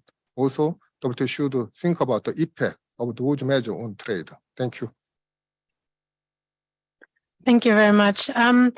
We are running, well, not out of time, but we don't have too much time left. So I would like to still ask a question to all the panelists, but can I ask you to keep the responses a little bit short? So turning to Maureen, we realize, I think everyone realizes a lot of work needs to be done. And some of this, of course, is very technical, for example, related to making these methodologies more coherent and interoperable, which I believe is an absolute keyword. So how can we move? What are the first steps? Well, just to keep it brief, I think the first step is actually to get the smart people in the same room. We need a convergence of nerds. And so we are in a room full of trade nerds and some steel technical nerds. We probably need our air pollution control nerds as well, and have a formal nerdatorium on how to merge all of those technical areas. That was a new term for me, nerdatorium, but okay, that's excellent. All right, so let me move to Mr. Raz. How can we engage with developing countries in this whole process? We've heard, and I could not agree more, how important it is to bring them on board, in particular since we see steel production increasing very much in developing and emerging economies. So how can we get them on board?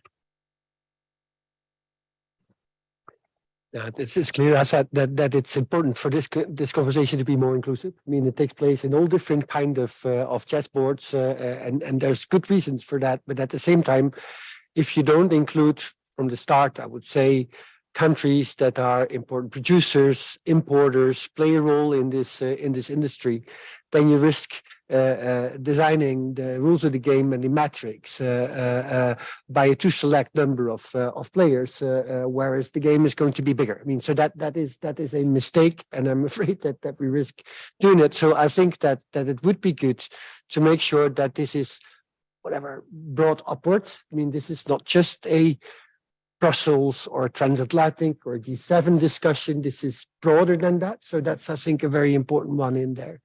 And maybe if I can say that involves governments where we also have to make sure that we take the different parts of governance into account. And because we think of governance as one, but we have people responsible for climate and trade and industry. And in the small country where I'm come from, it's sometimes even a struggle to make sure that they all speak with the same voice. So there is, I think, also there a need of comprehensiveness and a need for the inclusion of industry. So thank you. All right.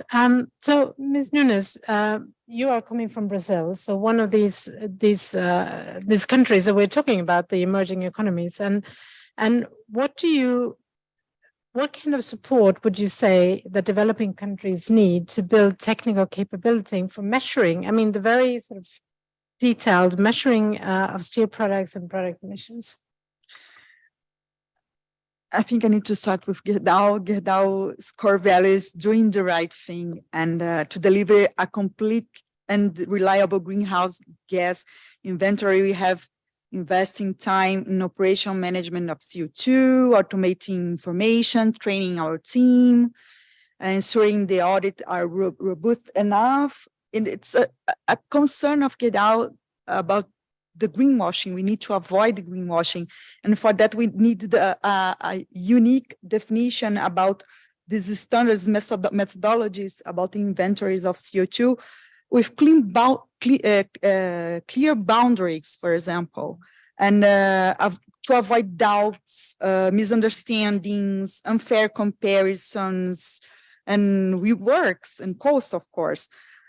Another point, talking about Brazil specifically, these methodologies must evaluate the difference between the countries. Again, I will talk about it.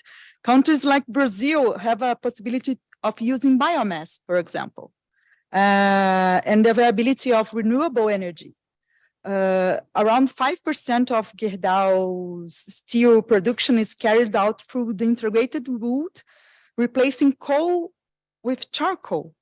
And something very different all over the world.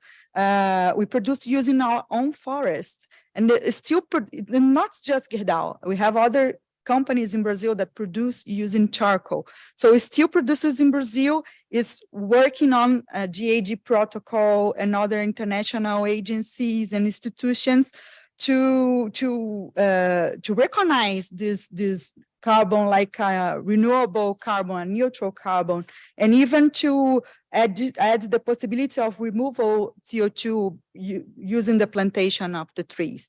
Another thing is the scope 2, for example, the carbon border adjustment in the initial standards, they don't use the scope 2 like recognition. And in Brazil and Canada, in the case of Gerdau, we have a lot of renewable energy available, and it's a really important differentiation, but it's not accounted in carbon border adjustment, for example. So I think that we need to be, every country needs to recognize their efforts and their strengths in the CO2 inventories in a fair way. That's my point. All right. Okay. So leading on from this, can I ask you, Mr. Tsuka, how do you think emission measurement standards and performance thresholds can be globally coherent and suitable for different steel producers and technologies? Could you put my slide?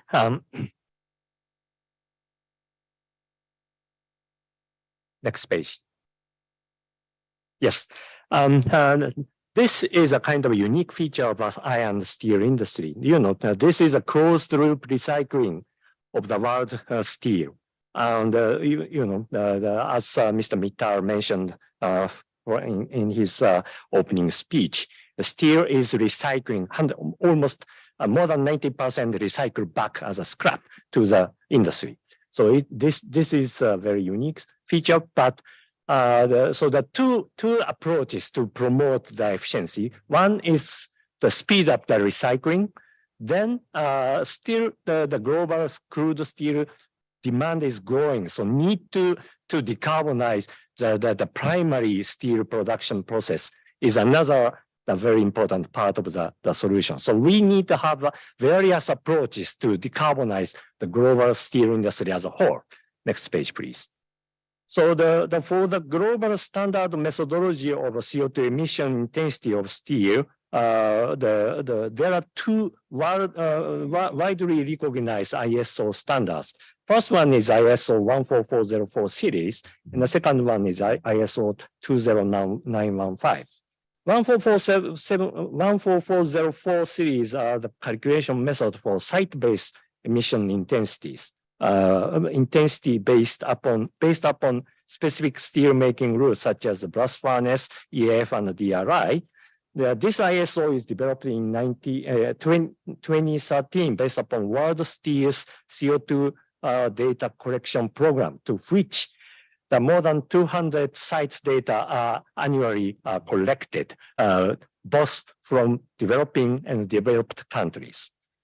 ISO 20915 set up the methodology for calculating life cycle inventory of steel products. So this is a product-based calculation methodology. By this, carbon footprint of various steel products can be calculated. This is again based upon World Steel's ACI data collection program, to which again many steel companies provided every 5 years data for the large steel database, both from developed and the developing world. So I think those are the ideal start point of thinking about the standards for green steel and the data collection to support them. And then since they are already the international standards, which are very, very well known among steel companies, including developed and the developing countries.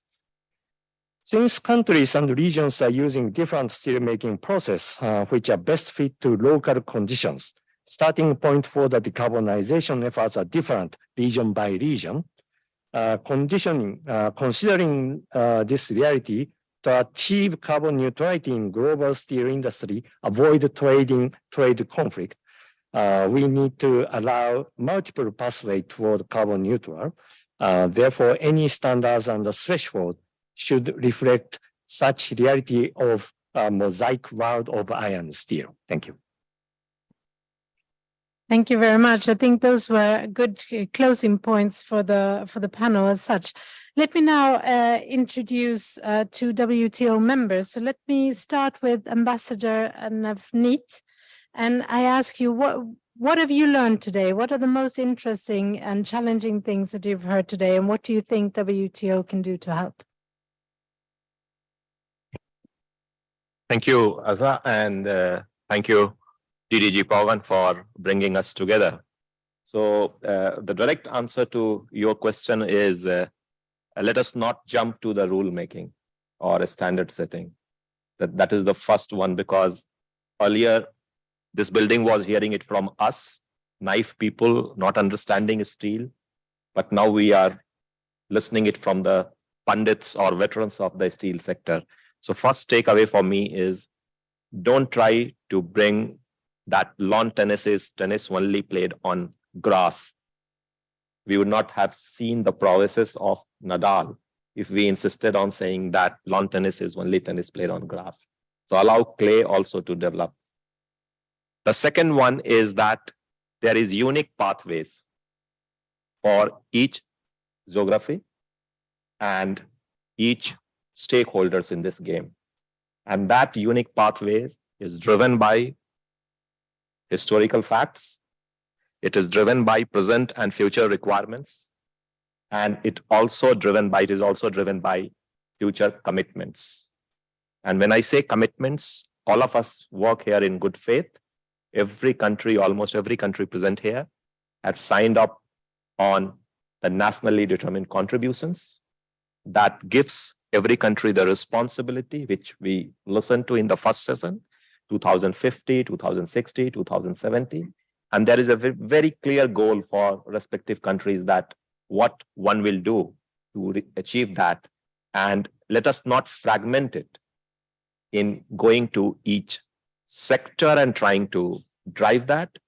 Then from sector, we will go down to products, each product, that this product, you should follow this. That will be disastrous for the economy. And more than decarbonization, it will lead to very high cost on trade. Next thing, what I have learned is that people are very appreciative of the future requirements and where do we stand, what we call intergenerational equity. One of the data, like in the first session, was said that 235 kg per capita of steel consumption. And we always see India as a big producer of steel and big consumer of steel. Just to give you the flavor of 235 of world average, India may be something about 70 or 75. 2050, 75% of the delta demand of steel is going to come from developing countries. So if you don't listen to the actual consumers, if you don't listen to the impact on the pricing because it will increase the cost of infrastructure, if you talk to a family which is not even having a basic access to electricity and trying to compare them with families having air conditioning and putting jackets and coats in summer season and then cooling the environment, it is not going to fly. So this is the next takeaway from me, that we need to look at the CBDR principle. We need to look at the future requirement. we need to look at different method of steel production. And that is what it's a homecoming for me. I started after my engineering 25 years back, my career as an engineer in integrated steel plant. Gone through those, whatever you have seen, that blast furnace and coke oven. I have seen the misery of people working in blast furnace and coke oven, but still it is surviving because it is producing the kind of steel and the quantity of steel which is required for the mankind, humankind. And it is doing so. We cannot club or compare apple with oranges. And we need to be very clear. That is what my learning from this presentation was also there from the POSCO in the beginning, the first slide itself, that how to segregate processes, how to segregate product. The next thing what I have gathered is we cannot just ignore the downstream industries. And bulk of the downstream industries in developing countries are coming from the MISME sector. So who is representing their voice? I hope in the next panel setting, we will have their participation also, because they are the actual producers. Even if you take automobile or infrastructure or any sector you take, they are the actual vendors and suppliers to the big companies. And they are kind of cut off from the actual consumer of integrated steel plants. So who will represent their voice? And therefore, I say that it's a member-driven organization, role of WTO. Members are sensitized enough how to do these things. We can have stakeholder consultations.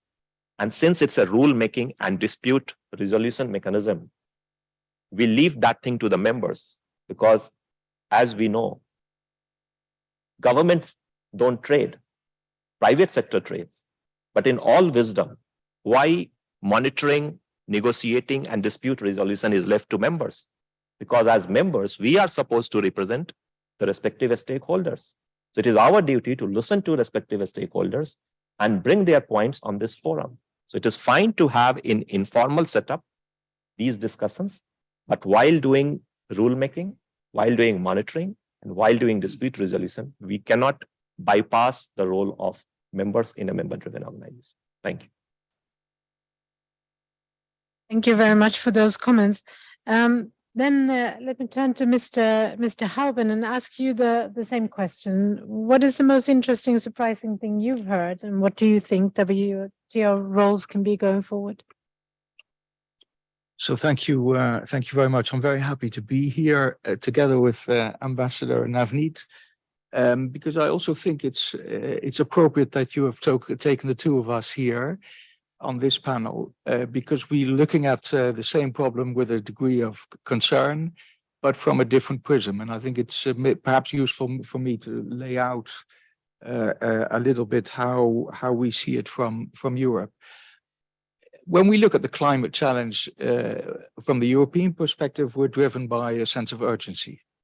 And I think in what Ambassador Navneet has said is he said, you also have to look at the question of fairness. And I think what we have to realize, what we have to figure out in this organization, but also elsewhere, is how you combine the two to come to an outcome that everybody can live with. And but the climate change is a reality, and the fact that we have to do something about it is also a reality. So, and in our view, on the European side, the urgency is such that we are not bothered by people who say we're being unilateral, because we can't wait for multilateral. It can't wait. So, and people who say we're being protectionist, we disagree with, because we apply all of this to our own producers as well within the European market. So I think we recognize that we're in the hot seat, but we are trying to take, because we are the first mover, I think with California, there are some others, but we recognize we're in the hot seat, but we are trying to proceed responsibly. So in rolling out our legislation, it's gone through impact assessments, it's gone through public consultations. I don't think there are many WTO members who submit draft laws to consultations. We have been willing to discuss all of this, even in draft form. And I think it's no secret that we were pressing very hard in MC12 to open up the WTO to a discussion on the relation between trade and climate. And I think we were very happy with the outcome that came there. And thanks to flexibility shown also by the ambassador of India. So that I think that was a very good outcome, and we now have to start filling that work program to make sure that it benefits the principles of the WTO, which are transparency, non-discrimination, inclusiveness, and a gradual implementation of commitments.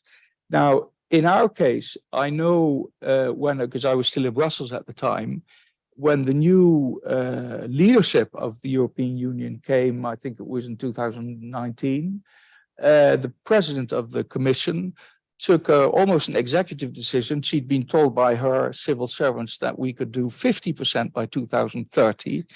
And she said, no, I'm not gonna, that's not good enough. I want you to do 55. And that's how we started the Fit for 55 agenda, which we have started rolling out. But I've seen from all the slides of the industry what you do by 2030 in terms of emission reduction. But we have committed at the European level to do 55 by 2030. So you can see the scope of how much that is going to impact our economies. Now, I think we all agree that with globalization, our economies are becoming more complex. So there's no discussion about that. I think everybody accepts it.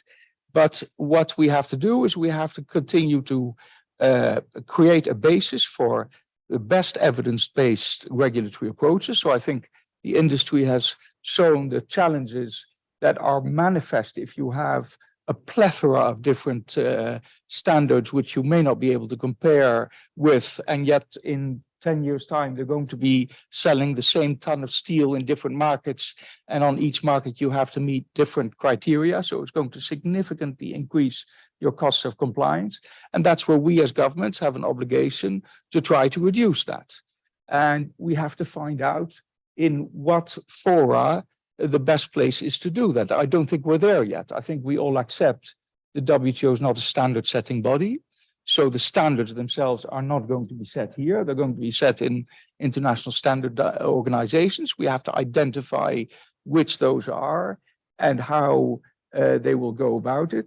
And in the meantime, because of the urgency we have, our teams in the European capital in Belgium are already drafting legislation.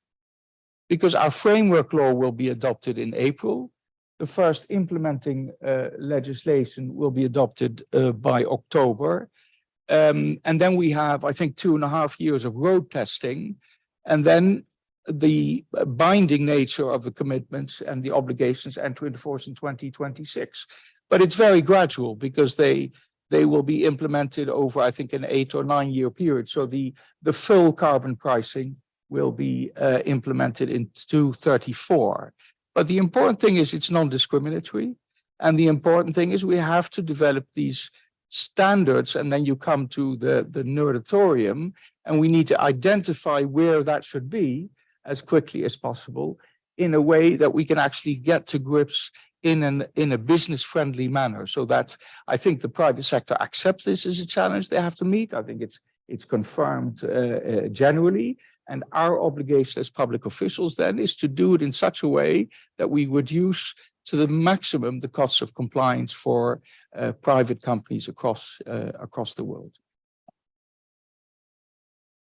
Well, thank you very much. I think that concludes this panel and this session. So please join me in thanking all the speakers.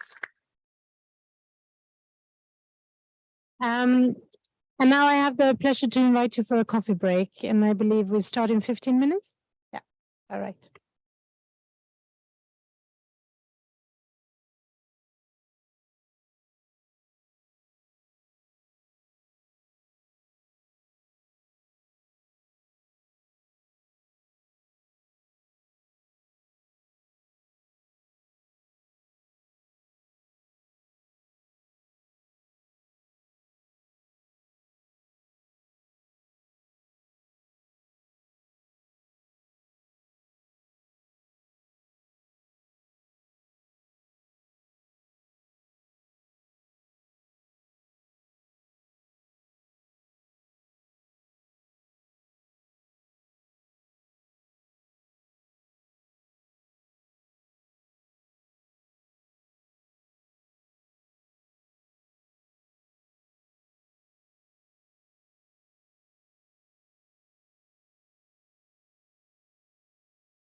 Good afternoon, everybody.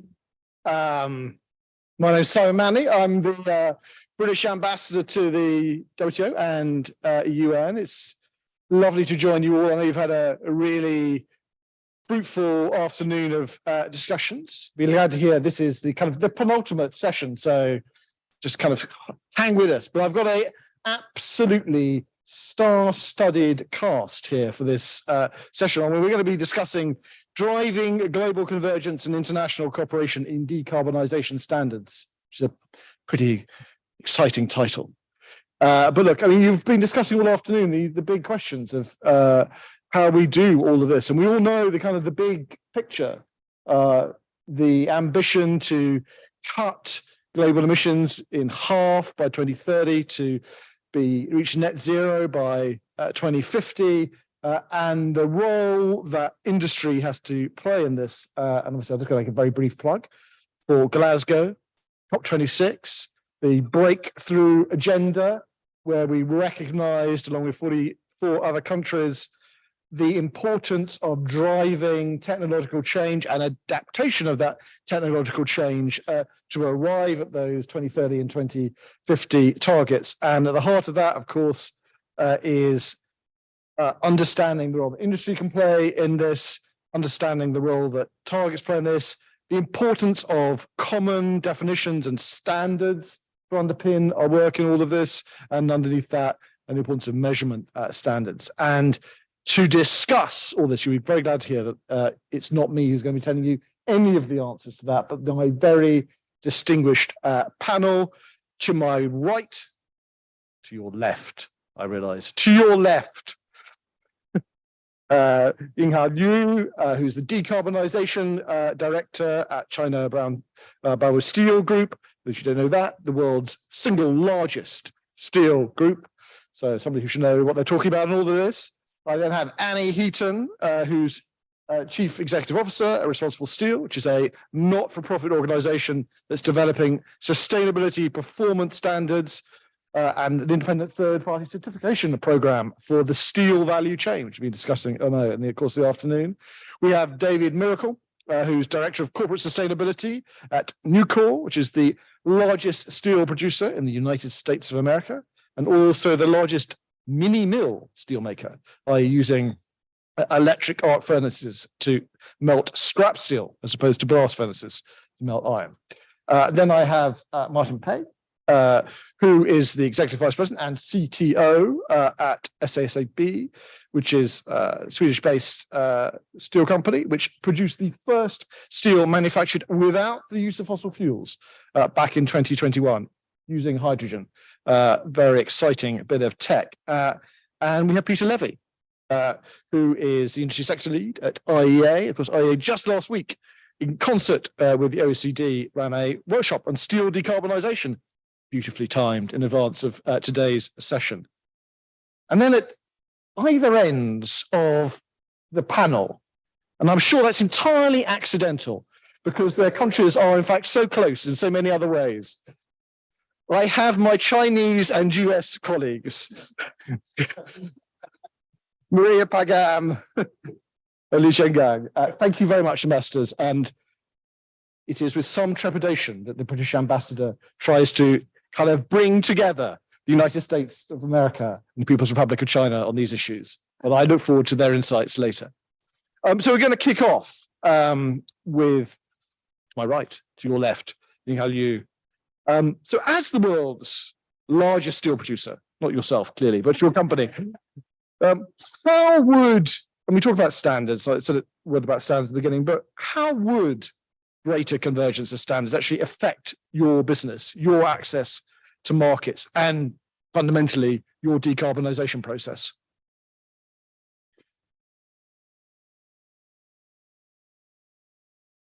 Oops. Yeah, thank you. So I think, next slide, please. Yeah, next slide, please. Yeah, I still remember in the last year, the last meeting, WTO mentioned that the fragmentation is a potential risk, which is very much agree with it. Yeah, From this this slide is SBTI provide to me. And from this slide, you can see there is a proliferation of the initiative and the standards. From this slide, you can see they have different system boundary and they have different evaluating system. And of course, you will get the different results. Next slide, please. Yeah, so we have been requested to meet different standards and initiatives by our clients, accompanied with the different third-party verification. Most of them have no mutual recognition mechanism so far, so we have to consume effort, money, and time to do the assessment and the third-party verification. And this contributes less substantial contribution towards the development of the decarbonization technologies. So therefore, if there is a unified or mutual recognized methodology for the steel sector or for the steel product, I think it would be a very good progress. Next slide, please. So we made a case study. We select the SBTI responsible steel IEA G7 for assessment using the same data. SBTI system boundary is to the hot rolling process, and they use the dynamic sliding scale. Responsible steel and the IEA G7, they both belong to the static sliding scale, and system boundary are to the crude steel process. Next slide, please. So we use two scenarios. One is for the BF-BOF routes. Another is for the hydrogen-based shaft furnace to the EAF routes. We use the same data to test this and to be, to better understand the logic. We use the World Steel Association LCA methodology as a benchmark. So it can be seen that in case of the conventional route, BF-BOF route, the data, the results, they are the lowest level in each three initiatives. And while changed to the EAF routes, the data, although they didn't come to the net zero results, but they are higher level. This case shows that the evaluation core of this initiative and the standards, they are similar. So this is a base for mutual recognition, which is equivalent to find equivalent conditions between different initiatives and standards. So if we can have an influential organization to provide a platform, such as the WTO, to coordinate our various standards and initiatives, it will improve our efficiency in the process of decarbonization assessment. Next slide, please. Next slide, please. Yeah.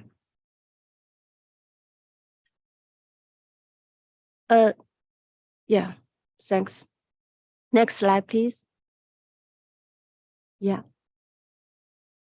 Next slide. Quick. Yeah. Yeah. Okay. The sliding scale of different countries and the regions would be very different. We couldn't be the carbon neutral only by steel sector. So in the absence of new breakthrough technology without the renewable energy, and now we can only rely on energy saving. So the decline rate may be flat in recent years.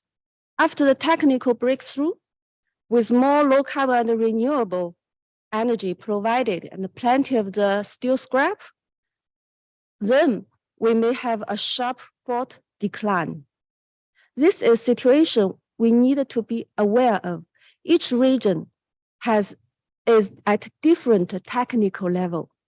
So different scrap and the age of the blast furnace is also great different. then it is very important to recognize each other's sliding scale among the major regions. This is particularly important for developing countries. Now there is a big gap between developing and developed in the technology, in the energy, in the also steel scrap. But finally, we will get the same destination for the carbon neutral. We just have different decline rate during the processes. So we need to consider the history and the development process. We have to assume common but differential responsibilities. Therefore, it is necessary to consider regional sliding scale curves to formulate low carbon steel standards. Next slide, please. So that's summarized. From a technical point of view, I think it is impossible to establish a public platform for mutual recognition. And the great convergence of standards will be widely used for the trade and market. And this will also reduce the problems caused by too many different decarbonization initiatives and standards. The third is sliding scale is acceptable, better with a regional curve, especially for developing countries. After the great participation of the steelmakers in developing countries, with more regional curves, I think the standards would be advanced. Okay, thank you. Ying-Hao, thanks very much. And a really important point there about engaging developing countries in the development of standards. I'm sure one that we will come back to in the course of our discussion. I'm going to turn to Annie, if I may.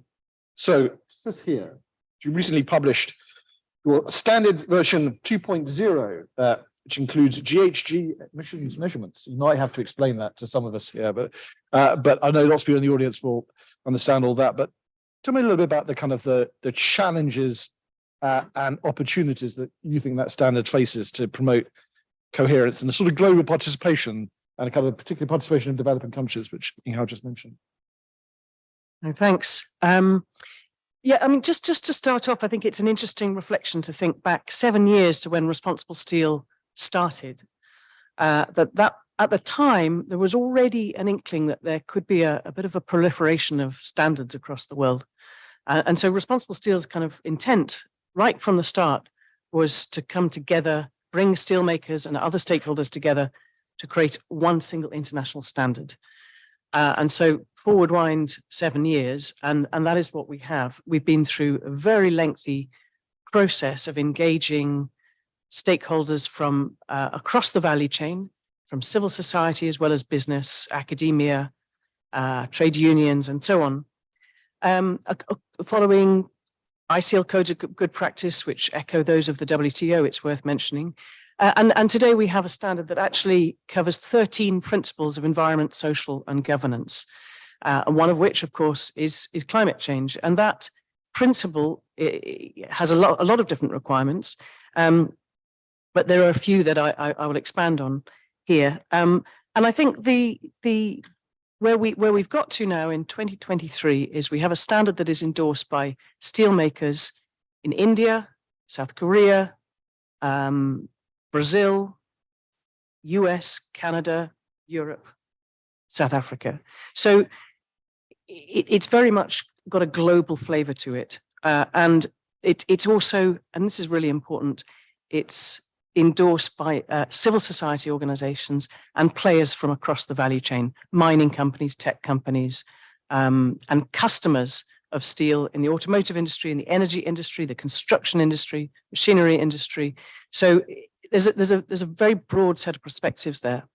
Now, I think there's a real opportunity for us to be able to bring that experience of developing a standard through a transparent and multi-stakeholder process to bear in this challenge that we have today in thinking of trade rules and formal regulatory frameworks. Responsible Steel's mission, in fact, is to drive the acceleration of net zero steel globally in a way that's socially and environmentally responsible. And so we've been working with, under the auspices of the Steel Breakthrough Agenda, with the International Deep Decarbonization Initiative and others, including World Steel, the IEA, OECD. We are very willing to contribute our perspectives and our experience to the process of developing a global framework. And that probably looks like a bit of a roadmap with various different milestones or instruments along the way.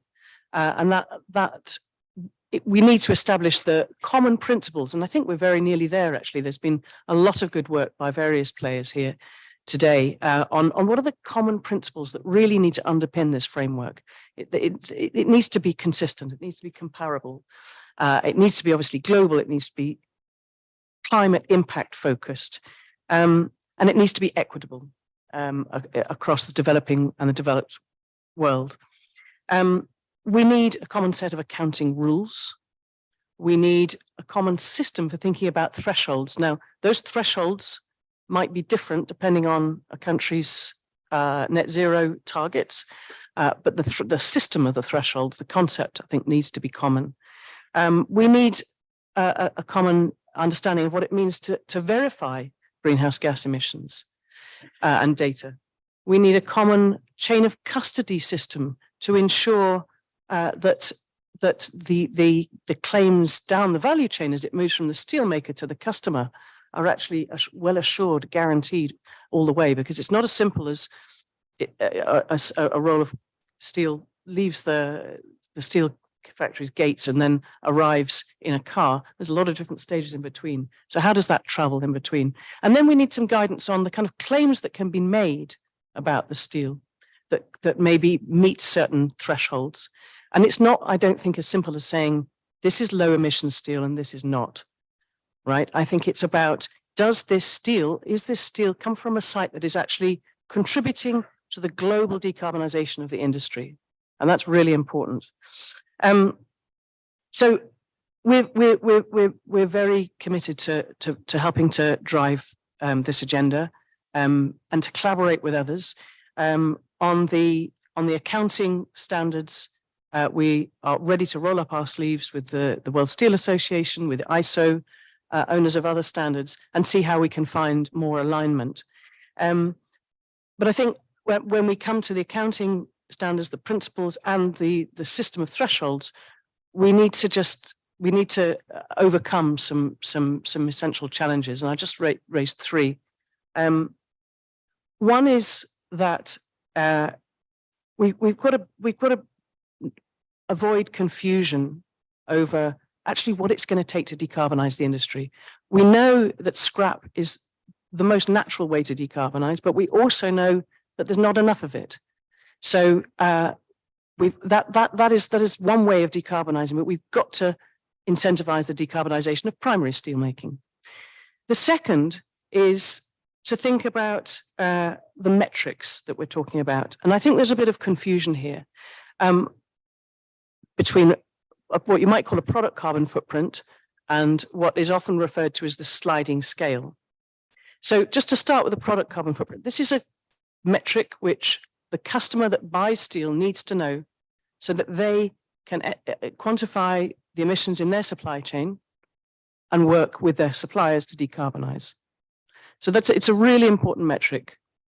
But this alone is not going to drive global decarbonization. Because if you were to institute a regulation that was based on just a product carbon footprint, if you were to put out a tender for a project for the lowest carbon footprint steel, you could have steelmakers racing to produce their steel with higher scrap content, and that would create the lowest carbon footprint. But would that be fair and equitable to those steelmakers in other parts of the world that don't have access to scrap? And actually, would it drive their decarbonization, or would it just shift scrap from one part of the world to another? So we need to supplement this product carbon footprint with another metric, and that's the sliding scale. If we go to the next slide. Because the sliding scale is based not on the technology used, and it looks at the level of progress that a steelmaker has made in decarbonizing their processes, irrespective of how much scrap they use, and irrespective indeed of the technology process they use. So the sliding scale takes that into account. And so it's no less favorable to a developing country with very few stocks of scraps as it is to a developed country with very mature stocks of scrap. So these two things are not mutually exclusive. They actually are both needed. And I think we need to work in a way that is complementary so that these policy tools can work together to create the outcomes that we need to be effective and to be equitable. And then when we think about the data that's included, and I've probably got to stop speaking now, but if we think about the data that's included, let's think about working towards a system that enables them to be interoperable so that the data that is used for a product carbon footprint can be divided up and aspects of it used for the global assessment of decarbonization progress for the sliding scale, so that so that we're not burdening steelmakers with too many different reporting requirements. Just thirdly, before I finish, there is another policy tool that I think is needed to help us get to net zero by 2050, if we're really going to try and do it at that speed. And so if we can go to the next slide, and that is to really think about the policy tools that are needed to drive product circularity. And that is, it's not just about the recycling of scrap, it's about the reuse of steel, it's about lengthening the product's lifetime, it's about encouraging remanufacturing of products to limit, therefore, the new steel demand that we need. There's no doubt that steel demand is going to increase into the future, but how much can we limit it by reusing steel and remanufacturing steel as well? So that's just another one to throw in there that I think is a very important ingredient in this debate. I'll leave it there. Thanks. Look, thank you, Neil. I mean, let's come back to some of these themes. I'm sure we will in the course of the discussion. Really interesting insights there, both into how you've gone about developing standards, and that kind of echoes for me, and I'm sure many others here in the WTO, because we're constantly trying to think about the sort of development perspective, how we can look at things through a development prism, and how we can ensure we get buy-in to the sort of standards and rules that we're trying to develop here from across the membership. So that was really interesting, and then some really fascinating bits about how you make the metrics work, how you make those standards work, and that combination, as you said, of sort of produce carbon assessment, sliding scale, and interoperability of data. But great, thank you. Now, David, Nucor said, leading electric arc furnace steelmaker and a founding member of the Global Steel Climate Council. And I wonder if you could tell us just a bit about how you see the role of the council, perhaps picking up on some of these comments about that sort of stakeholder approach that Anna's just been talking about. How do you see the role of the council in developing these sorts of standards that we need? Sure, and thank you to the WTO for having me today, and it's a pleasure to represent Nucor. Nucor, largest steel producer in North America, largest recycler in North America, really brought the electric arc furnace, the first to really mass produce steel using electric arc furnace back in the 1960s. There's a saying in the States, don't talk the talk unless you can walk the walk, and Nucor's been walking the walk since the 60s. Not because there was some standard saying we needed to do it, because it was the right thing to do to lower the amount of energy necessary to make steel and be the most sustainable steel company in the country, in the world. So the GSCC, this is the Global Steel Climate Council. It's formed with about 35 different steel producers, Asia, Europe, North America, South America, and there's really 5 guiding principles that we're using to push our work, and they're pretty simple, really. What's the most ambitious way we can reduce carbon in the global steel industry? That's 1. 2, it has to be a standard that includes scope 1, scope 2, and scope 3 emissions. 3rd, it has to be aligned with the 1.5-degree scenario so we can meet the intent of the Paris Agreement. And 4th, it has to be technology agnostic. And fifth, we have to do so with a level of transparency to our customers and to all stakeholders so they understand exactly the amount of embodied carbon within the steel that we're producing. So we're going to come out with our draft standard on April 5th for public comment. We haven't really talked about that work publicly, and we're going to do so for the first time today. If you could flip to the next slide.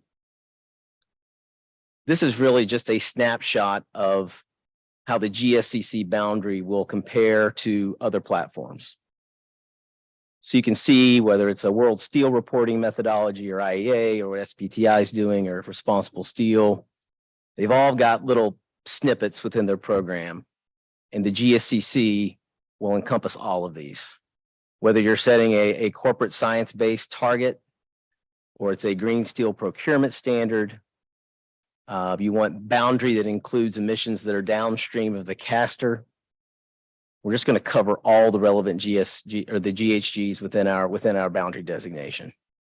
Most importantly, we're not going to include a sliding scale. It's going to be about carbon intensity associated with the steel that's being produced, period. And we'll of course have a third-party verification there as well. If you could flip to the next slide. You know, we view a lot of these standards as being somewhat complicated, and we want to make it easier for folks to understand.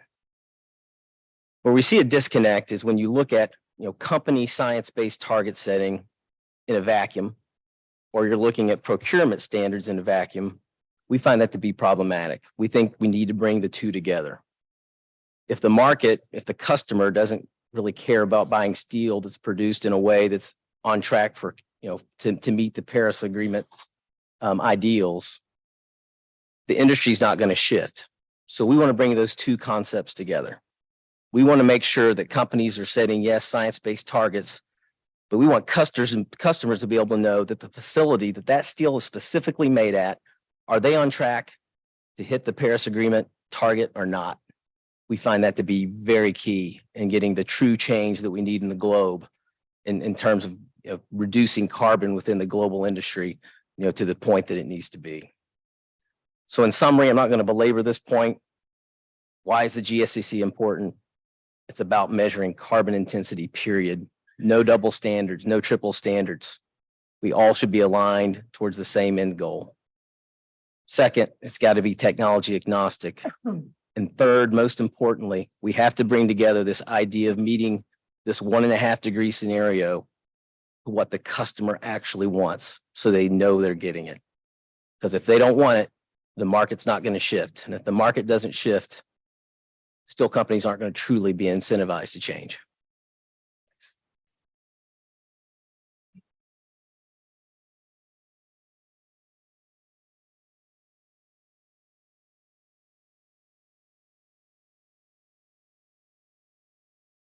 Thank you very much. A little really interesting, again, on sort of what you're doing through the GSCC and slight differences noticed in kind of in approaches. So I'm sure we can come back to that too.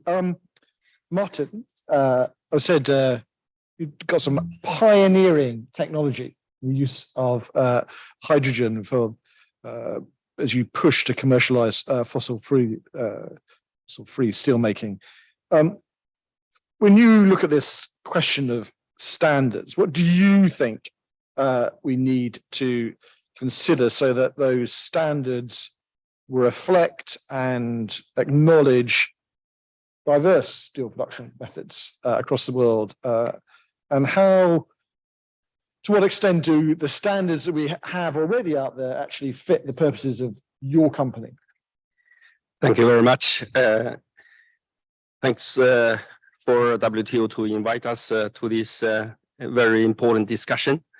SSAB is a steel company operating in Sweden, Finland, and US. In Sweden and Finland, we use blast furnace technology.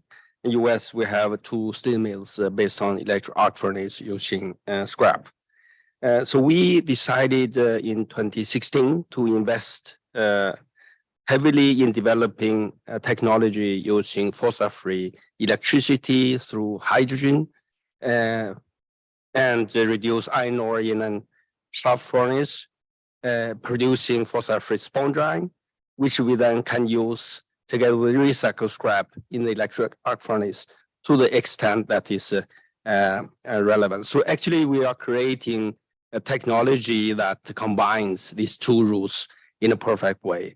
That's our aim. And we have set a very high ambition that we want to decarbonize the whole value chain, from mining to steel making to delivering steel products to our customers. We started the initiative for exactly 7 years ago, 2016, with significant R&D efforts.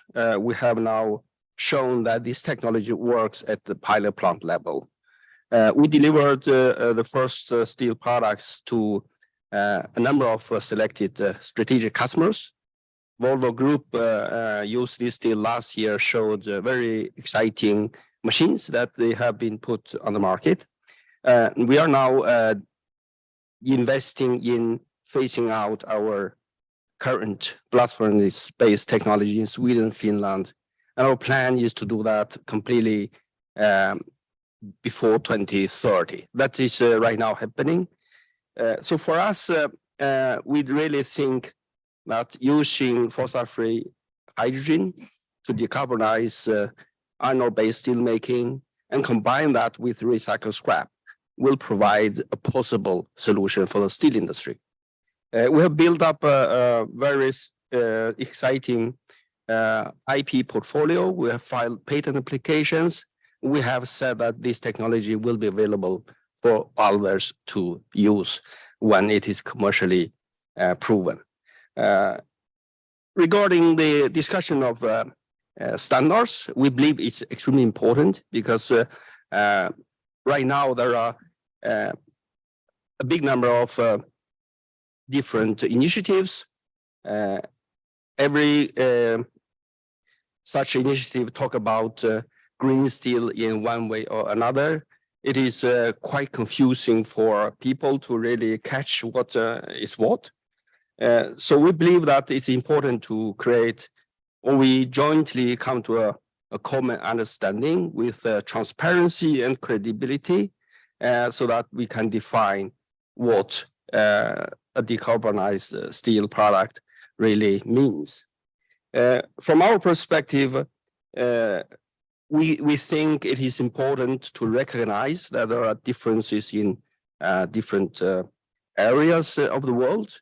So that's why we think recognizing this sliding scale is relevant. And also one more important reason, just as many mentioned already earlier, that there is not enough scrap to support the industry or the need in the world. So comparing the sponge iron that we can make using fossil-free hydrogen in a hybrid process with the existing scrap, we should recognize that the fossil-free sponge iron should have some credits. That's one way to recognize that is to accept the sliding scale concept.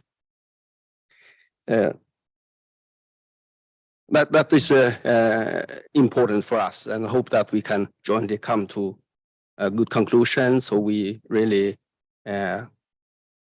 jointly make efforts to move the industry towards the future that we need.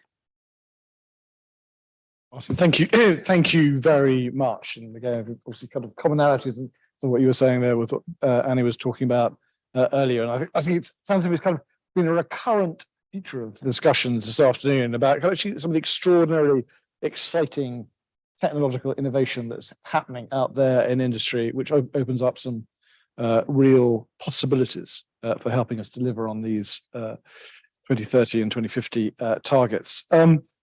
So Peter Levy from IEA, I mentioned at the start, they just last week, you held a workshop on steel decarbonization, looking at an IEA report on how you might revise low carbon steel standards, and an OECD report on the heterogeneity of steel decarbonization, which had been commissioned by Japan as our current G7 presidency.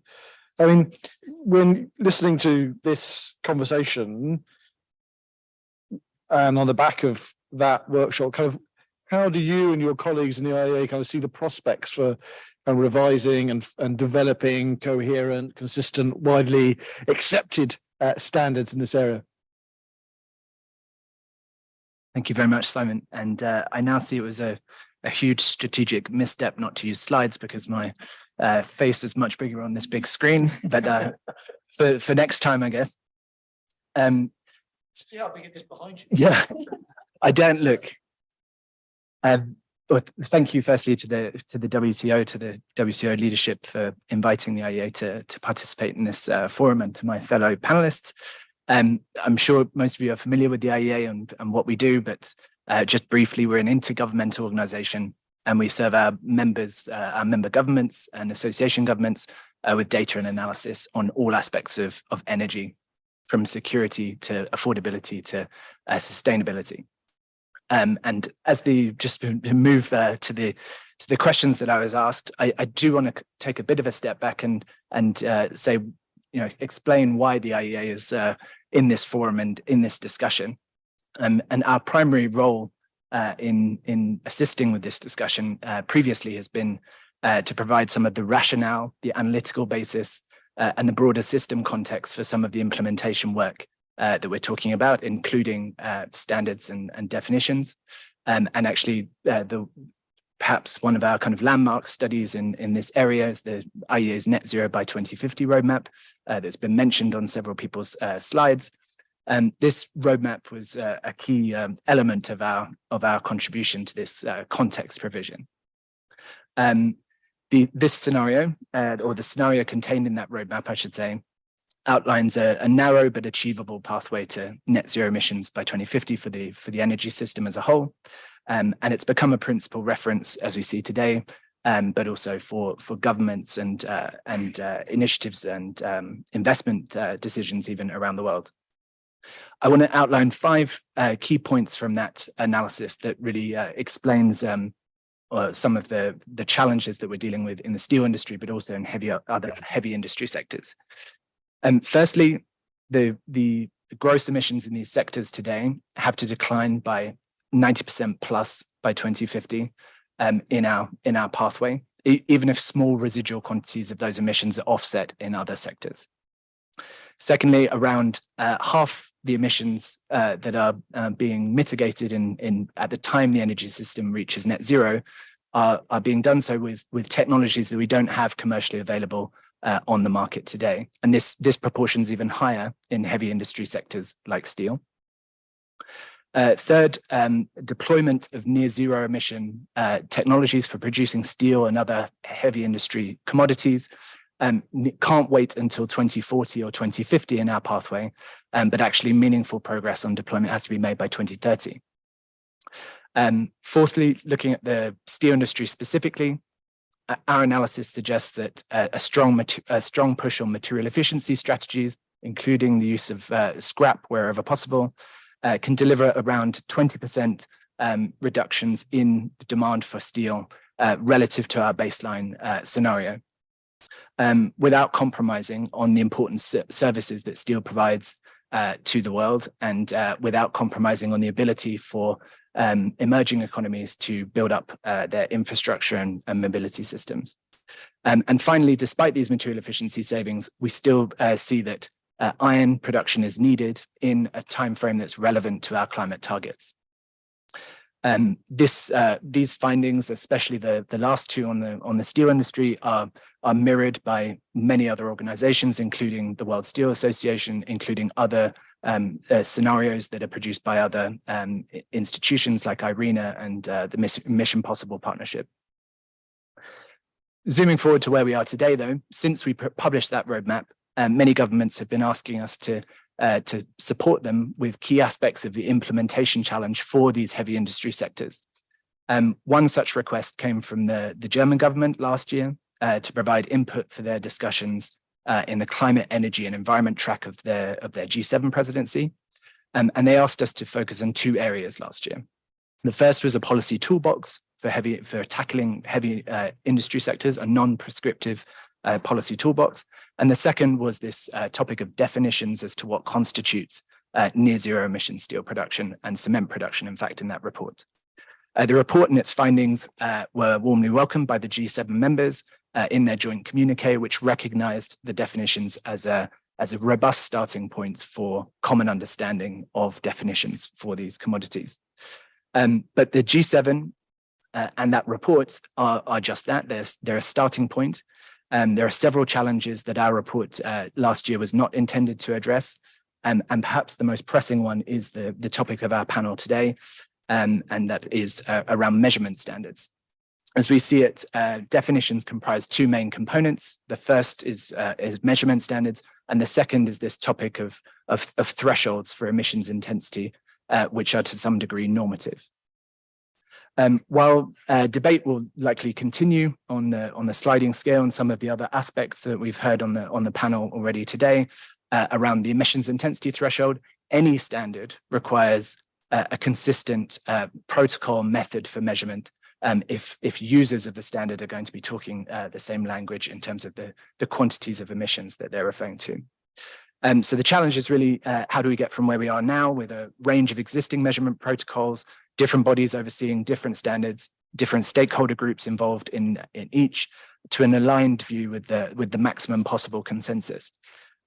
That's the challenge, but I was also asked about the opportunities, and the opportunity is very large, especially on the policy side. Virtually all elements of the policy toolbox that we developed for Germany's G7 presidency, comprising many policy instruments that I won't go into now, most of those require definitions for their implementation to some extent, whether it's push mechanisms like direct funding and demonstration projects, de-risked finance, or pull mechanisms like differentiated markets for products and sustainable procurement.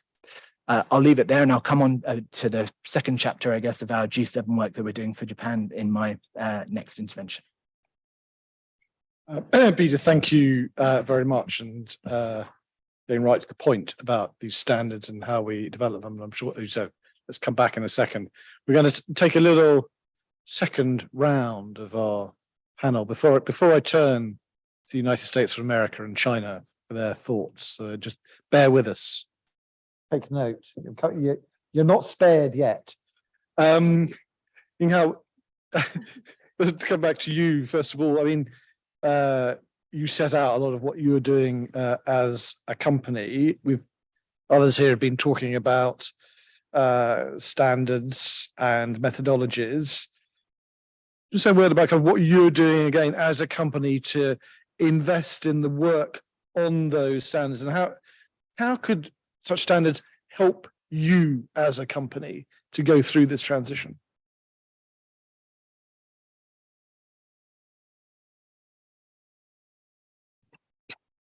Yeah.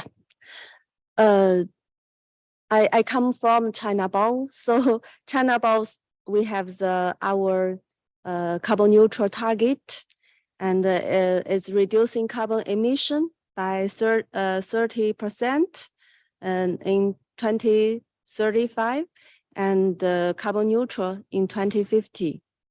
Next slide, please. And to fulfill this target, we have formulated a carbon reduction roadmap, and we'll invest about $11 billion in green and low carbon technologies in these 5 years. Next slide, please.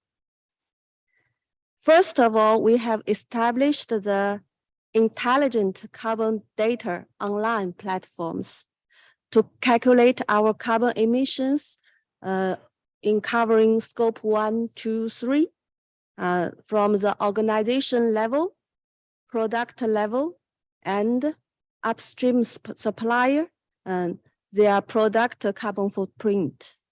Next slide, please. So the decarbonization of the steel sector is divided into 2 types. The first is low carbon manufacturing. That is the use of the breakthrough technologies that we often discuss today.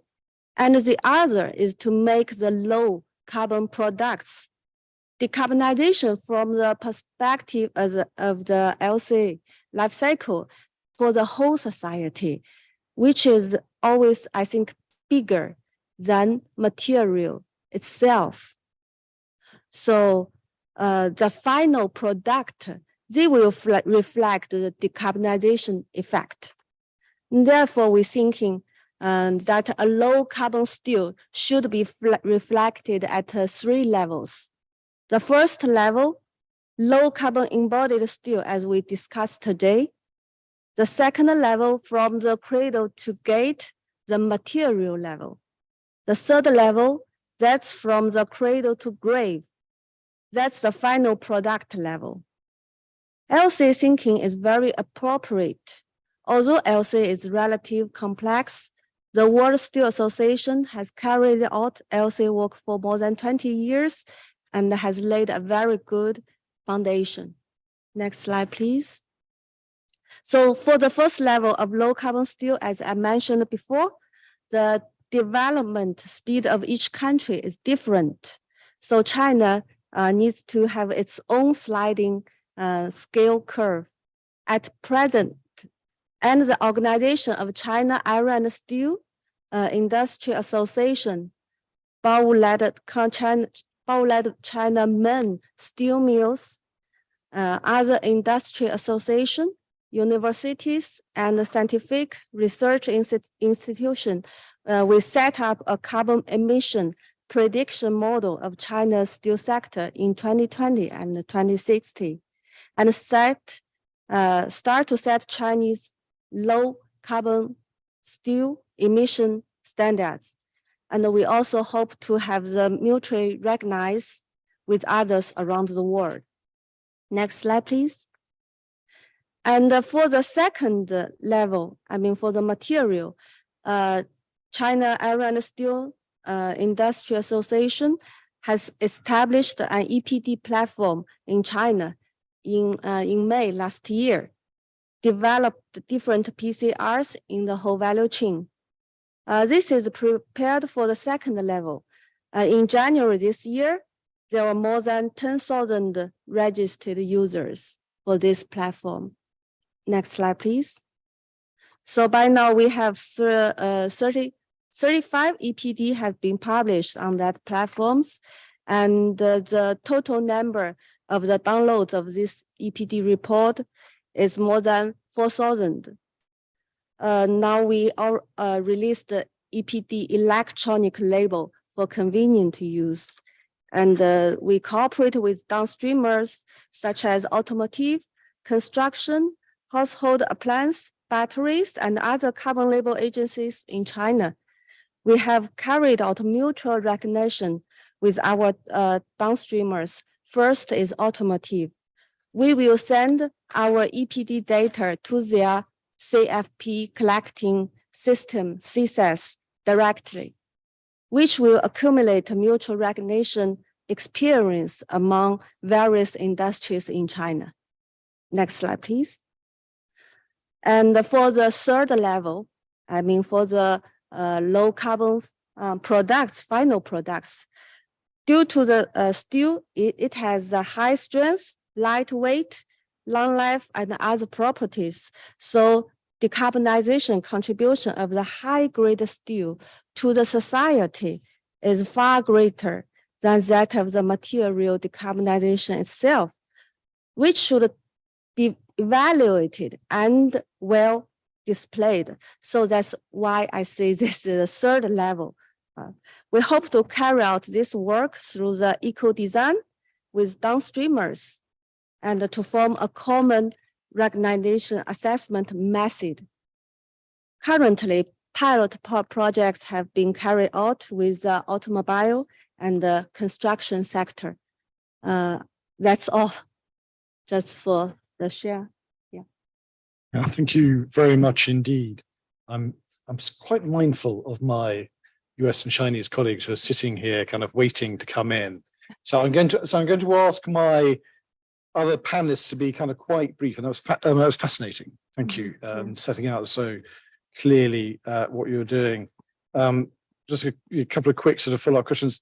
Annie, when you set out, I thought very interesting at kind of the end, the sort of issues around sort of circularity and the rest.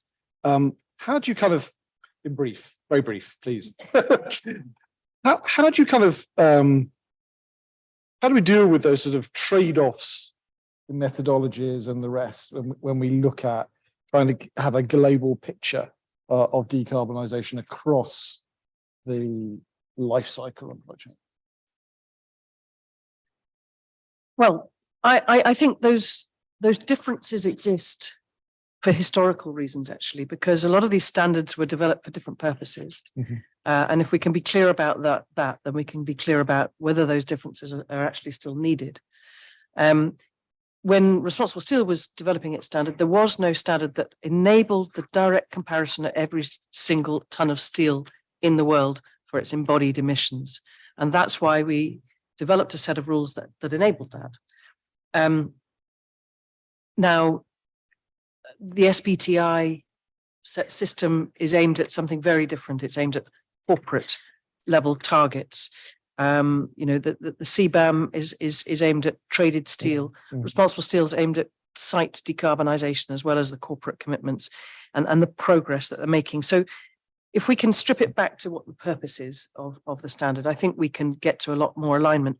There are elements that are out of sync. And I think one of them is scope 3.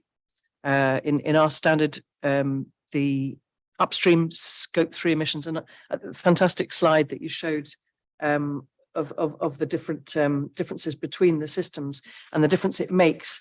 Because you can see that if you go right the way upstream to the mine, actually it makes quite a bit of difference in the embodied emissions of steel. And that's what an LCA would show. That's what an EPD would show.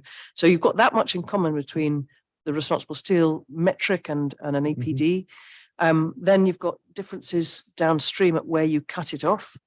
I think that's all up for grabs and to be discussed. We need to sit in a room together, roll up our sleeves and look at where the biggest differences are, which of those have the biggest impact, and then see where we can align. And where we can't, then we can develop a system of interoperability where, as you rightly showed with the LCA kind of system, you have these different modules that you can either plug in or take out to get to where you need to. So I think that's perfectly possible. There are some trade-offs. It might mean if you're used to using one standard and you've got to suddenly plug in some extra modules, there's more data to collect, but actually you get more insights. If you look upstream, if you look to your extraction emissions, not only of metallurgical coal, from which the methane emissions are so much higher than we used to think, but also the emissions from the extraction of natural gas. This helps us in our challenge to clarify the scale of the challenge if we measure them. So that there's that definitely the trade-offs can be actually quite positive.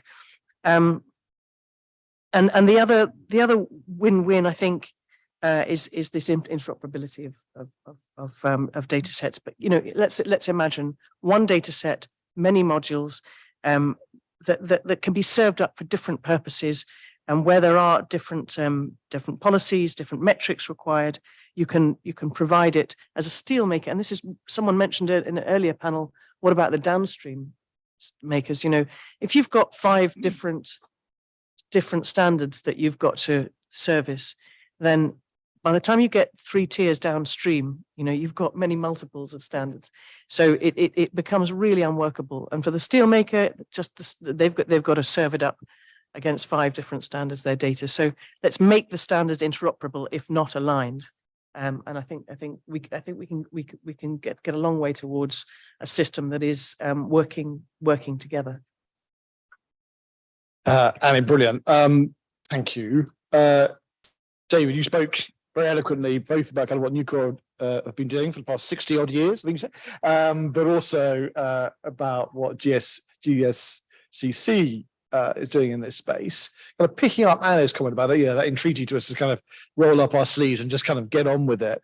What role do you see, or what sort of support do you require or not from governments, or indeed the likes of the WTO, to help in the development of these standards? Helpful, unhelpful? I think whatever standard we land on, we need to be mindful that customers or NGOs, governments don't view it as greenwashing.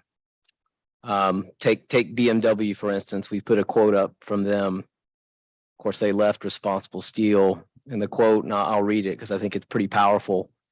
The current IEA and responsible steel definition of green or low emission steel as a function of scrap content is misleading for customers. In this interpretation, steel that actually has low emissions, for example, 80% recycled content, can be declared as non-green, while carbon intensive steel with twice as many emissions can be declared as green. This green steel definition does not support the reuse of materials or a circular economy and can punish it with a worse label. On the next slide, we're seeing similar concepts from academia. Look at what Professor Allwood said at the University of Cambridge. If this sliding scale is adopted and used to influence procurement decisions, government subsidies, or any other form of support, it would probably cause the closure of low emission EAFs while giving license to continued much higher emissions of blast furnace production. The only metric of importance is the total emissions per ton of steel produced. And I couldn't agree more. There's just no place for a sliding scale. Imagine if an automotive producer came up with their version of a sliding scale. And they said, hey, we don't want to promote the transition to EVs. They would have been laughed out of the room. Instead, we applaud companies like BMW, General Motors, who have adopted very lofty transition goals to EVs. That's true leadership. That's the kind of leadership that the steel industry needs. It's the kind of leadership that the planet deserves. We can't spend our time trying to find ways to rationalize high emission steel production in this world. We can't do it. Those days are over. We have to find new ways. We have to be better. You think about, pretty recently, more blast furnaces were announced to be constructed in India. I think 15 million tons of annual capacity. Another 100 gigawatts of coal-fired power in China getting ready to come online. How is that sustainable? How does that make sense? So you ask, what role does the WTO play in this? You have to make sure that when some countries are taking a leading position, like here in Europe and in the United States, that all that work and all that effort isn't being undercut elsewhere. It's critical. Thanks. Well, thank you, Martin. I sort of detect a slight divergence of view on this panel. Just kind of under the surface.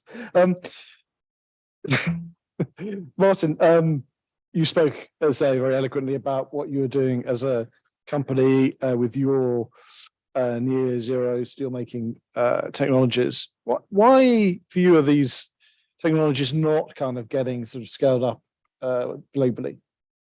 The hybrid technology that we have now shown that works aims at phasing out all fossil fuels in the steel value chain. That includes also electricity that we use. So we believe that independent of what route we go forward, how much percentage of DRI we use combined with scrap, we want to achieve zero CO2 backload in our steel product we deliver to our customers. Why this technology is now not scaled up quickly? Because this, in our opinion, is coming and the scale up is coming. We are planning to invest heavily to scale up this technology.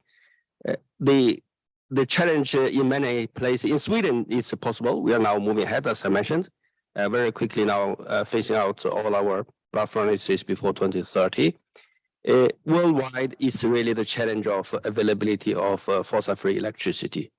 But what we are talking about is to replace coal, that is, or natural gas, that is used currently, with fossil-free electricity. So there is a huge investment need to produce this electricity without using fossil fuels.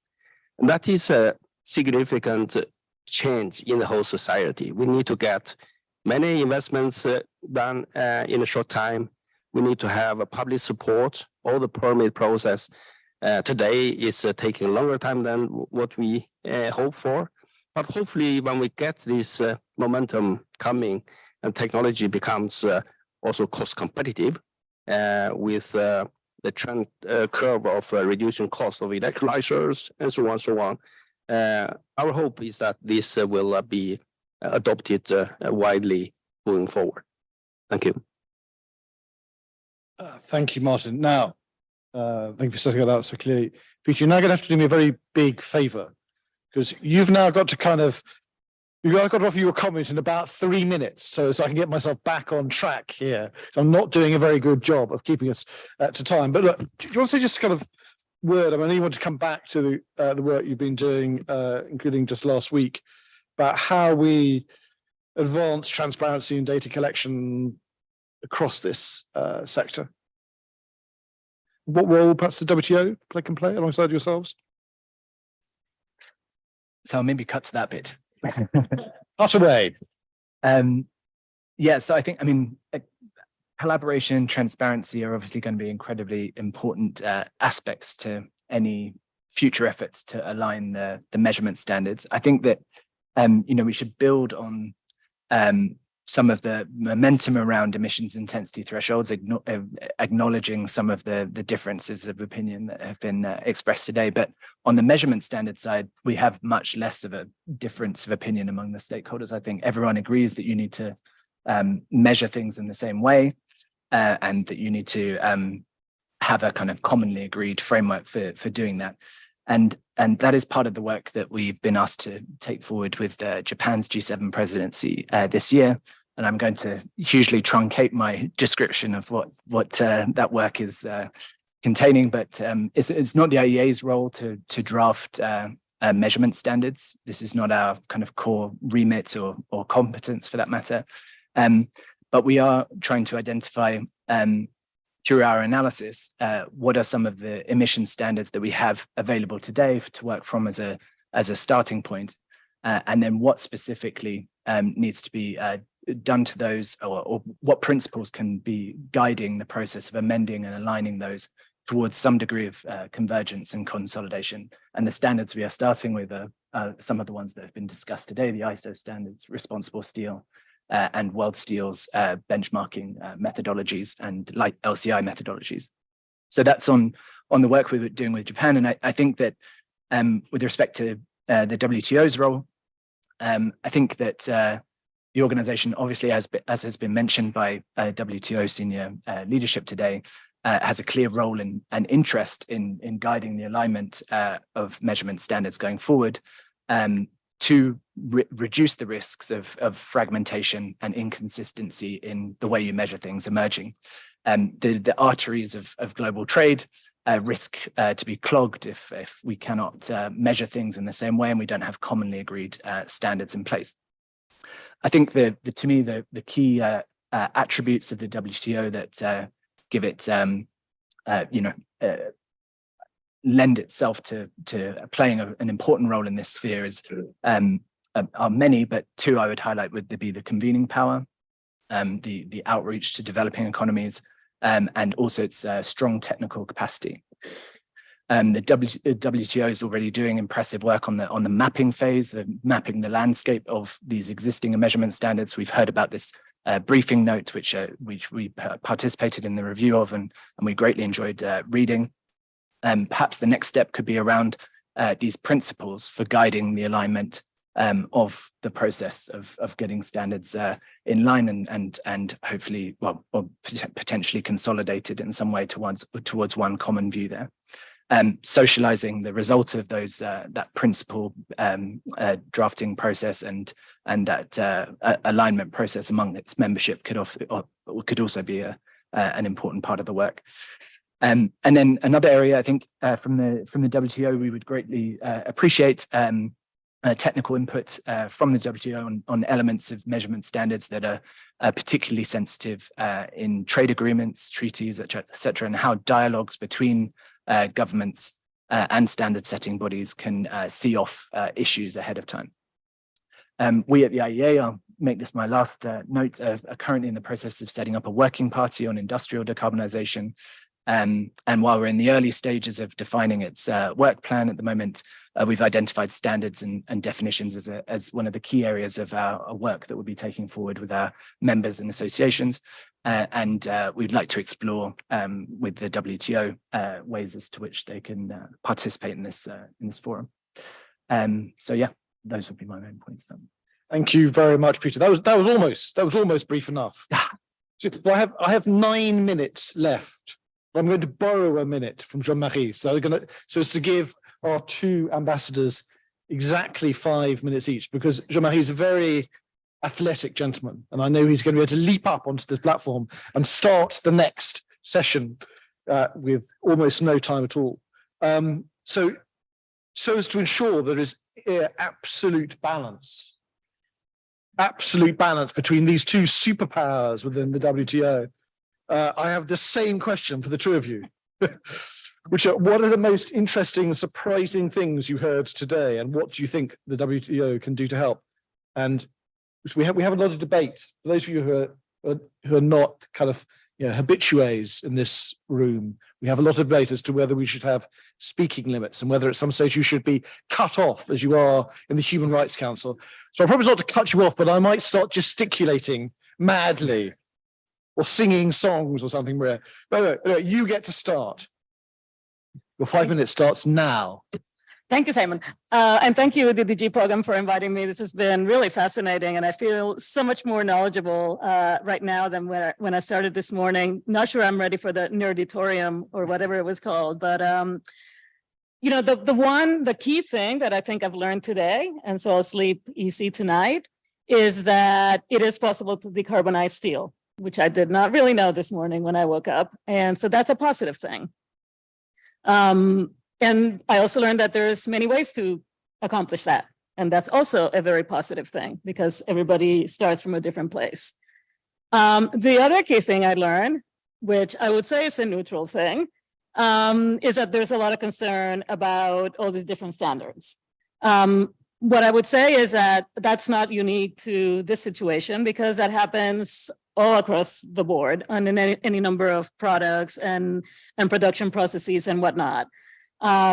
So that's why we're having this conversation. And that's why it's important that we have these conversations with governments and private sector stakeholders and non-governmental stakeholders to see what work can be done.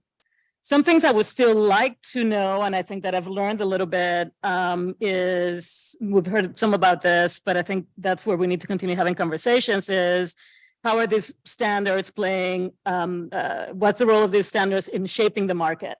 Because obviously that's important to particularly the private sector stakeholders. Are these standards ambitious enough in really promoting true decarbonization and the ability of our governments to reach net zero objectives? The third thing I would say is, even just from the consumer, even though I would not be consuming steel bars, but what do the various claims and labels mean? And you, David, you spoke about greenwashing.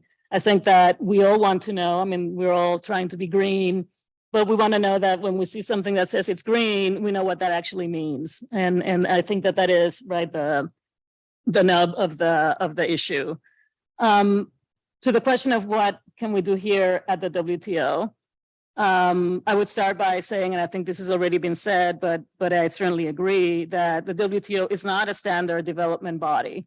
And again, this is not just for steel, it's for anything else. You know, we're not here to set standards. We're not in the business, or the WTO is not in the business of picking winners or losers when it comes to particular standards. And we don't want to start down that road. But we know that there's great interest in this issue. Again, this has been really a super event. And we need to continue having these conversations on, again, the impact, and particularly, of course, from our perspective here at the WTO, on the impact of all this on trade, to see what we can do or not do in this space. But ultimately, I think the marketplace has to be the one that decides what's the standard and what there may be different standards to serve different purposes. And again, that is not unique to this sector.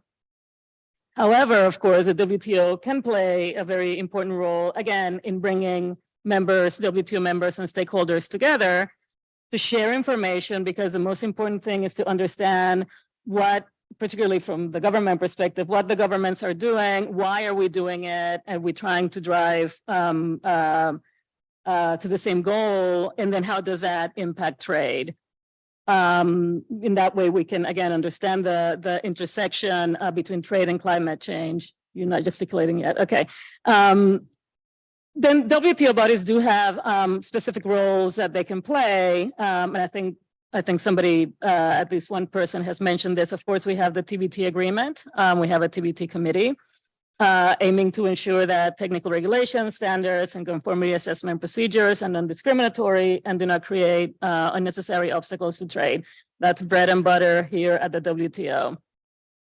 There in the committee, members can bring, and they do, discuss specific standards and issues that arise, and work with each other in ensuring that we minimize or avoid obstacles to trade. So that clearly is within the WTO remit. One very important thing, and I think it has been mentioned, but it needs to be highlighted. One of the things that the TBT agreement encourages, strongly encourages, is the use of international standards in both voluntary and mandatory programs. And the key there is that those standards have to be transparent, open to everybody, and again provide them. I think some people here and in the private previous panels. Are you gesticulating now? Okay. But again, very, very important international standards. Again, can be multiple, but they have to be open and transparent. Maybe I'll leave it there, since I know we're running out of time. Thank you. Thank you, Maria. That was British gesticulation. It's very low key. Okay. You have two opportunities here, both to conclude our discussions, but also to be even more succinct. The United States of America. Over to you. Yeah, thank you, Simon. Thank you, DDG, for inviting me to be here. Yeah, today I learned a lot from the experts. What I have learned from today's forum can be summarized into the 3 points. First, I have a very strong impression all of us in this room share the same objective: to collectively work together, effectively tackle the climate change crisis, to effectively tackle the decarbonization challenge. That's a very strong consensus. Secondly, I understand, I learned from the experts, in order to accomplish the objective, both rules and technology will play important role. Of course, the rules cover domestic policy, standards, international rules.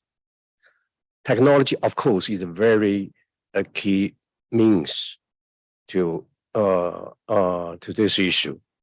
For the technology issue, I just want to say, on the one hand, we should think about how to maintain the incentive of the market force to continually invest to invent the new technology.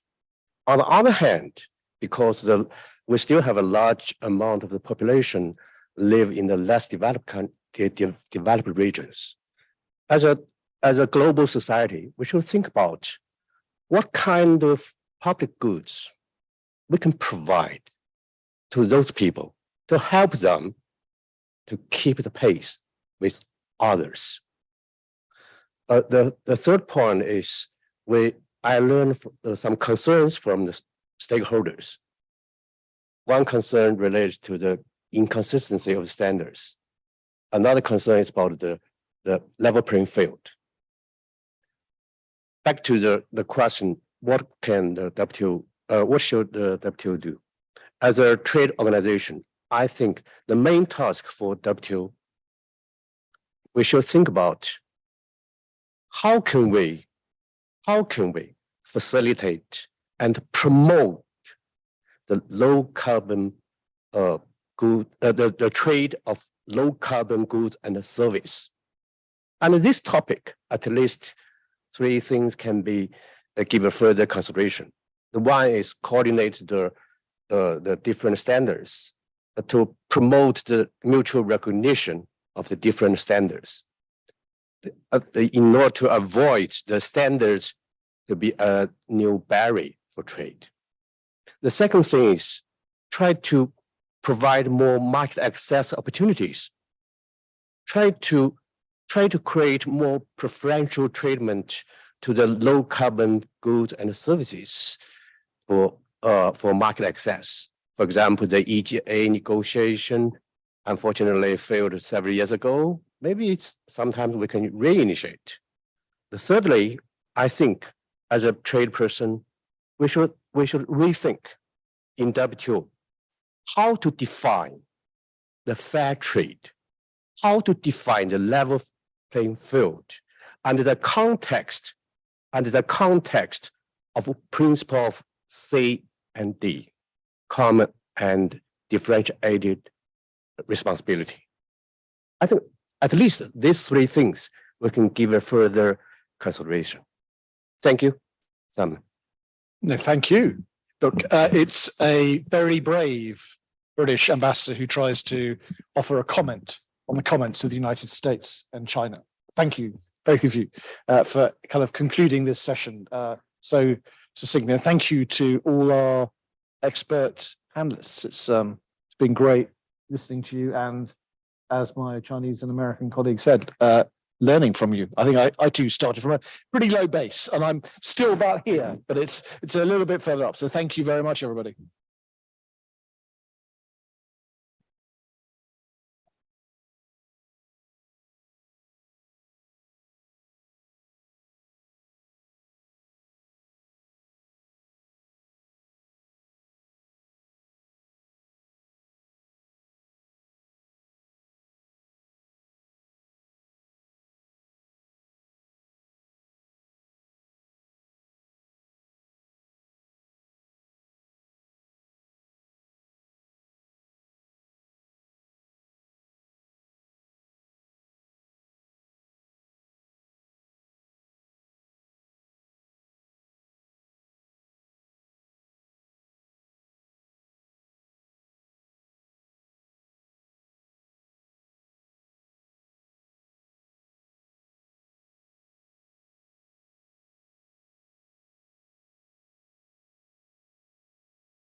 So everyone in the room, can we please get started?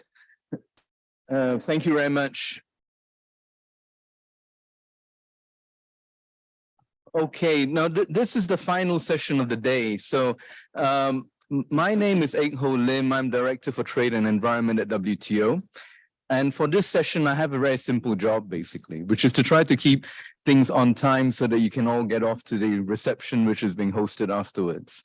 So for that, I know my job will be made much easier by the 2 excellent moderators we have here, Åsa Ekdahl and of course Ambassador Simon Manley, because they'll be making very hard-hitting, succinct, and very forward-looking remarks. And after that, I'll be passing the floor to Deputy Director General Jean-Marie Pogam. So, Osa Akdol, would you like to start? Yes, all right. I think that today we've heard, well, many different experts and from the industry, from international organizations and governments talk about what the consequences are of a lack of coherent and transparent emission accounting. It risks raising cost, it creates uncertainties, and in the worst case, this slows the transition. So it's absolutely crucial that we know what we're talking about as we are then basing policy on these definitions. And you know, this is really crucial for the markets that we have talked about, but also, of course, for allowing for free and fair trade. These standards need to be globally relevant. They need to be technology neutral, and they need to take into account the challenges in developing countries. That's absolutely clear.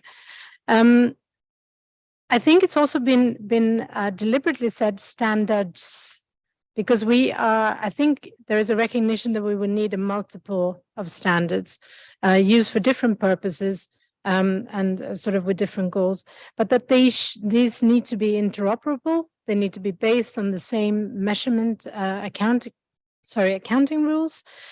And of course, we've noted that there are many already out there, so we need to start from what is already available. We need to work together, that's absolutely clear. We're doing good work within the industry, but we can't do this alone. As you've also heard, in particular on the last panel, there are some differences in views on how to tackle these things. I would echo some points that were said in the last panel, that agreeing on how to do the actual measuring or the accounting of the carbon emissions from the processes as such is probably something relatively easily, well, you know, agreed on how to measure those things, and that's an excellent starting point. And for that, we need to get down to the details with everyone who has an interest in these topics. And there, coming to the WTO, as I think I've mentioned to a few of you, WTO is a new sort of organization for me as such. But I do believe that you have a unique viewpoint, of course, a trade perspective, which the other organizations involved in these discussions so far don't have. I think you have a strong convening power. You can help promote the coherency in standards, make sure that these are as inclusive and globally relevant as possible. Of course, advise on critical aspects from the trade perspective, and potentially address trade issues that you know, might arise from these discussions. So I'll leave it there. Thank you very much. Thanks very much, Osa. I should also mention that whilst you were speaking, what has been put up on the slide is a poll. And that's because we want to get the views of everyone in the room and those who have been online as well. You can just scan this QR code. I'm told by my colleagues you will get immediately a range of questions. If you could fill that in, that would be excellent. Pass now the floor to Simon. Thank you, Simon. I think it might be beyond me to do that at one and the same time. Look, I want to just make three really brief points and my kind of takeaways, both, I may say, from the session which I just attempted to moderate, but also from the day as a whole.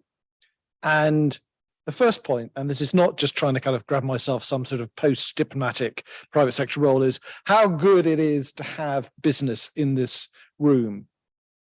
You know, let's be honest, we do not listen to business enough in this organization. And so that in the last session, you know, my starting point today was about as low as you can go in terms of knowledge of the steel industry, of the challenges you face, and the voices of business today have enriched my understanding, as I'm sure they have enriched the understanding of colleagues across the WTO. So more of that. Second point, and it's linked to that, to coin the words of a former US president, yes, we can. And look, there's a lot of doubt about whether we can reach our 2030 and our 2050 objectives. And as a nation, we've obviously invested an enormous amount in ensuring that we do. And there's more to come, by the way, in the weeks to come. I can promise you this. End of this month, some exciting news in the UK. But I take away from listening to business today that yes, we can listen to what we've heard from these incredibly innovative companies about how they are using tech to transform their operations, and about how thinking holistically about the value chain can transform our ability to deliver on our 2030 and 2050 net zero targets. And the third thing, of course, is, and to pick up the point, of course, it's about standards, and in the plural. And it's about how we develop those standards, about how we do that in a multi-stakeholder way that brings in business, that ensures that those standards are standards that are co-owned by the developing and the developed world. So they have real buy-in, and that we can all believe that by adhering to those standards, we're going to deliver for our countries, our businesses, and our planet. Thank you. Thank you so much, Simon, as well. And thank both of you for your very succinct and very clear remarks on how you saw the day. Now I'm going to pass over to Jean-Marie Pogam. Since he's my Deputy Director General, he can have as long as he wants, and there's absolutely no bias whatsoever in this. But Jean-Marie, please, you have the floor. Thanks a lot. Good evening, everyone. First of all, a big thank you, Excellencies, speakers, participants, moderators. I think it was an excellent afternoon. I feel a lot of positive energy, and as others, I learned a lot, maybe from there, or even lower. So I think it's a great event.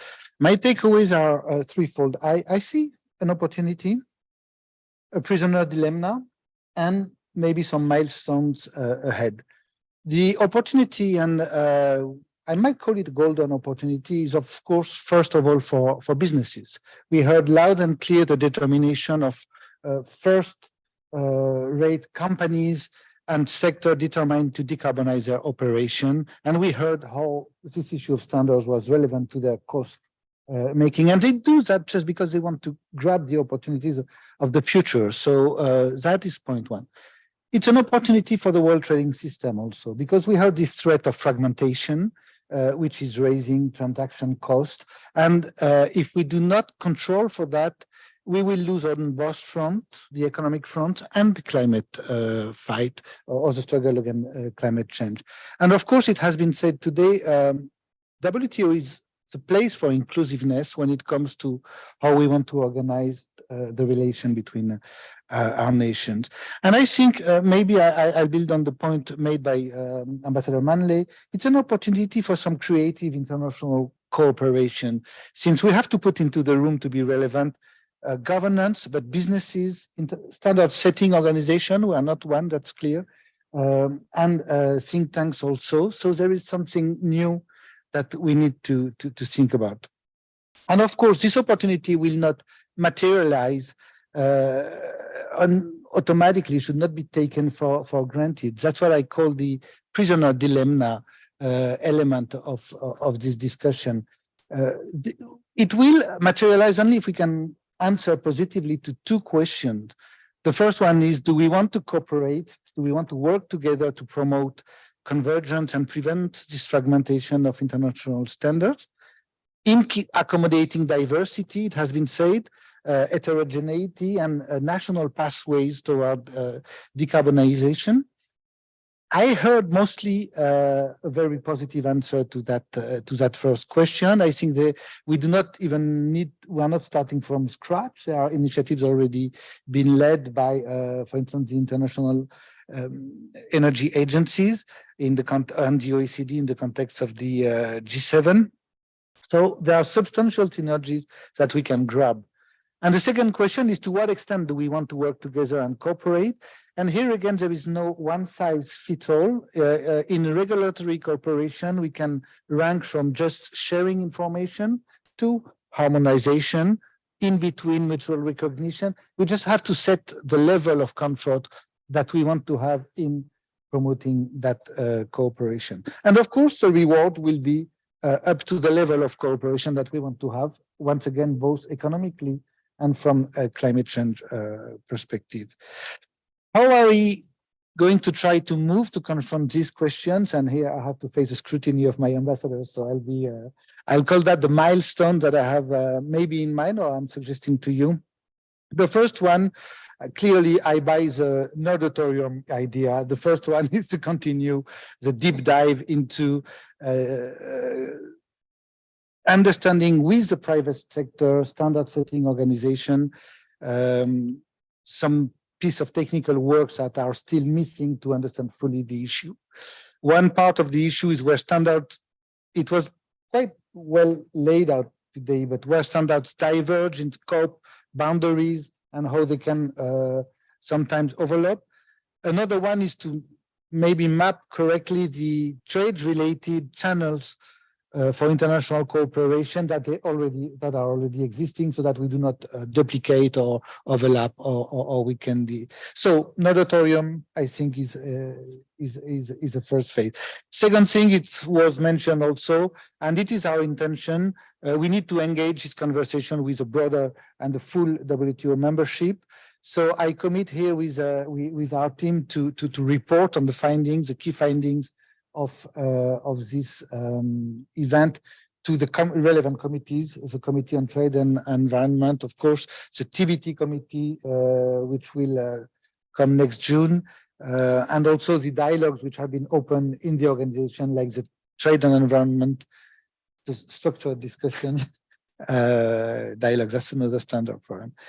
Last but not least, we will consider, I take it from what has been said by several speakers, the opportunity of more gathering of this type, informal, certainly with no rulemaking kind of a intention, just to discuss whether we can continue this information exchange.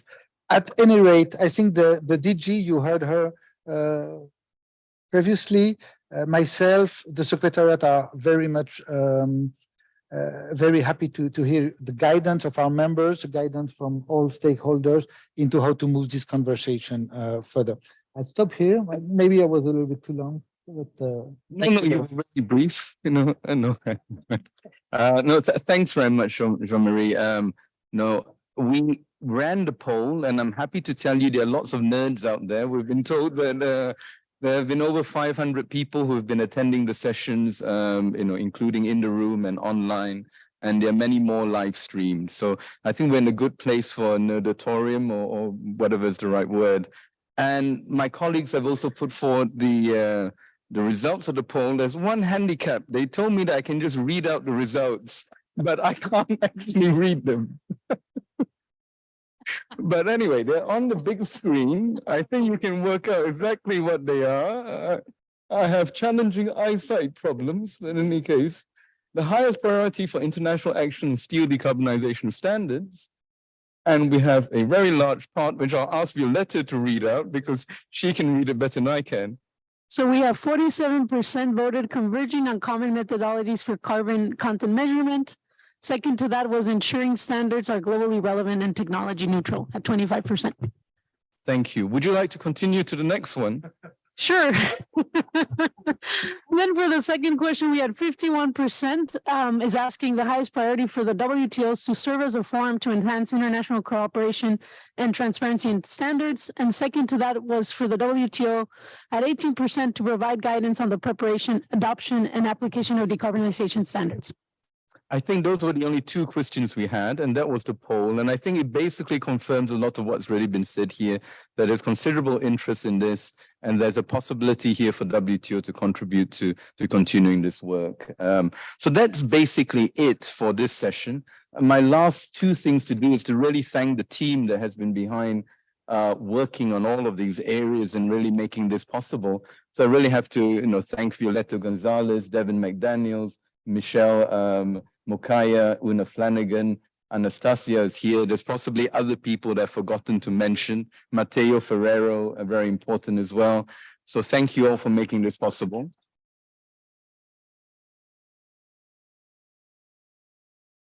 And now you're all invited to a reception in the atrium. Many thanks to the Permanent Mission of Sweden, Ambassador Mikael Ansen, who made this possible to help host this reception. So look forward to seeing you in the atrium. Thank you all very much.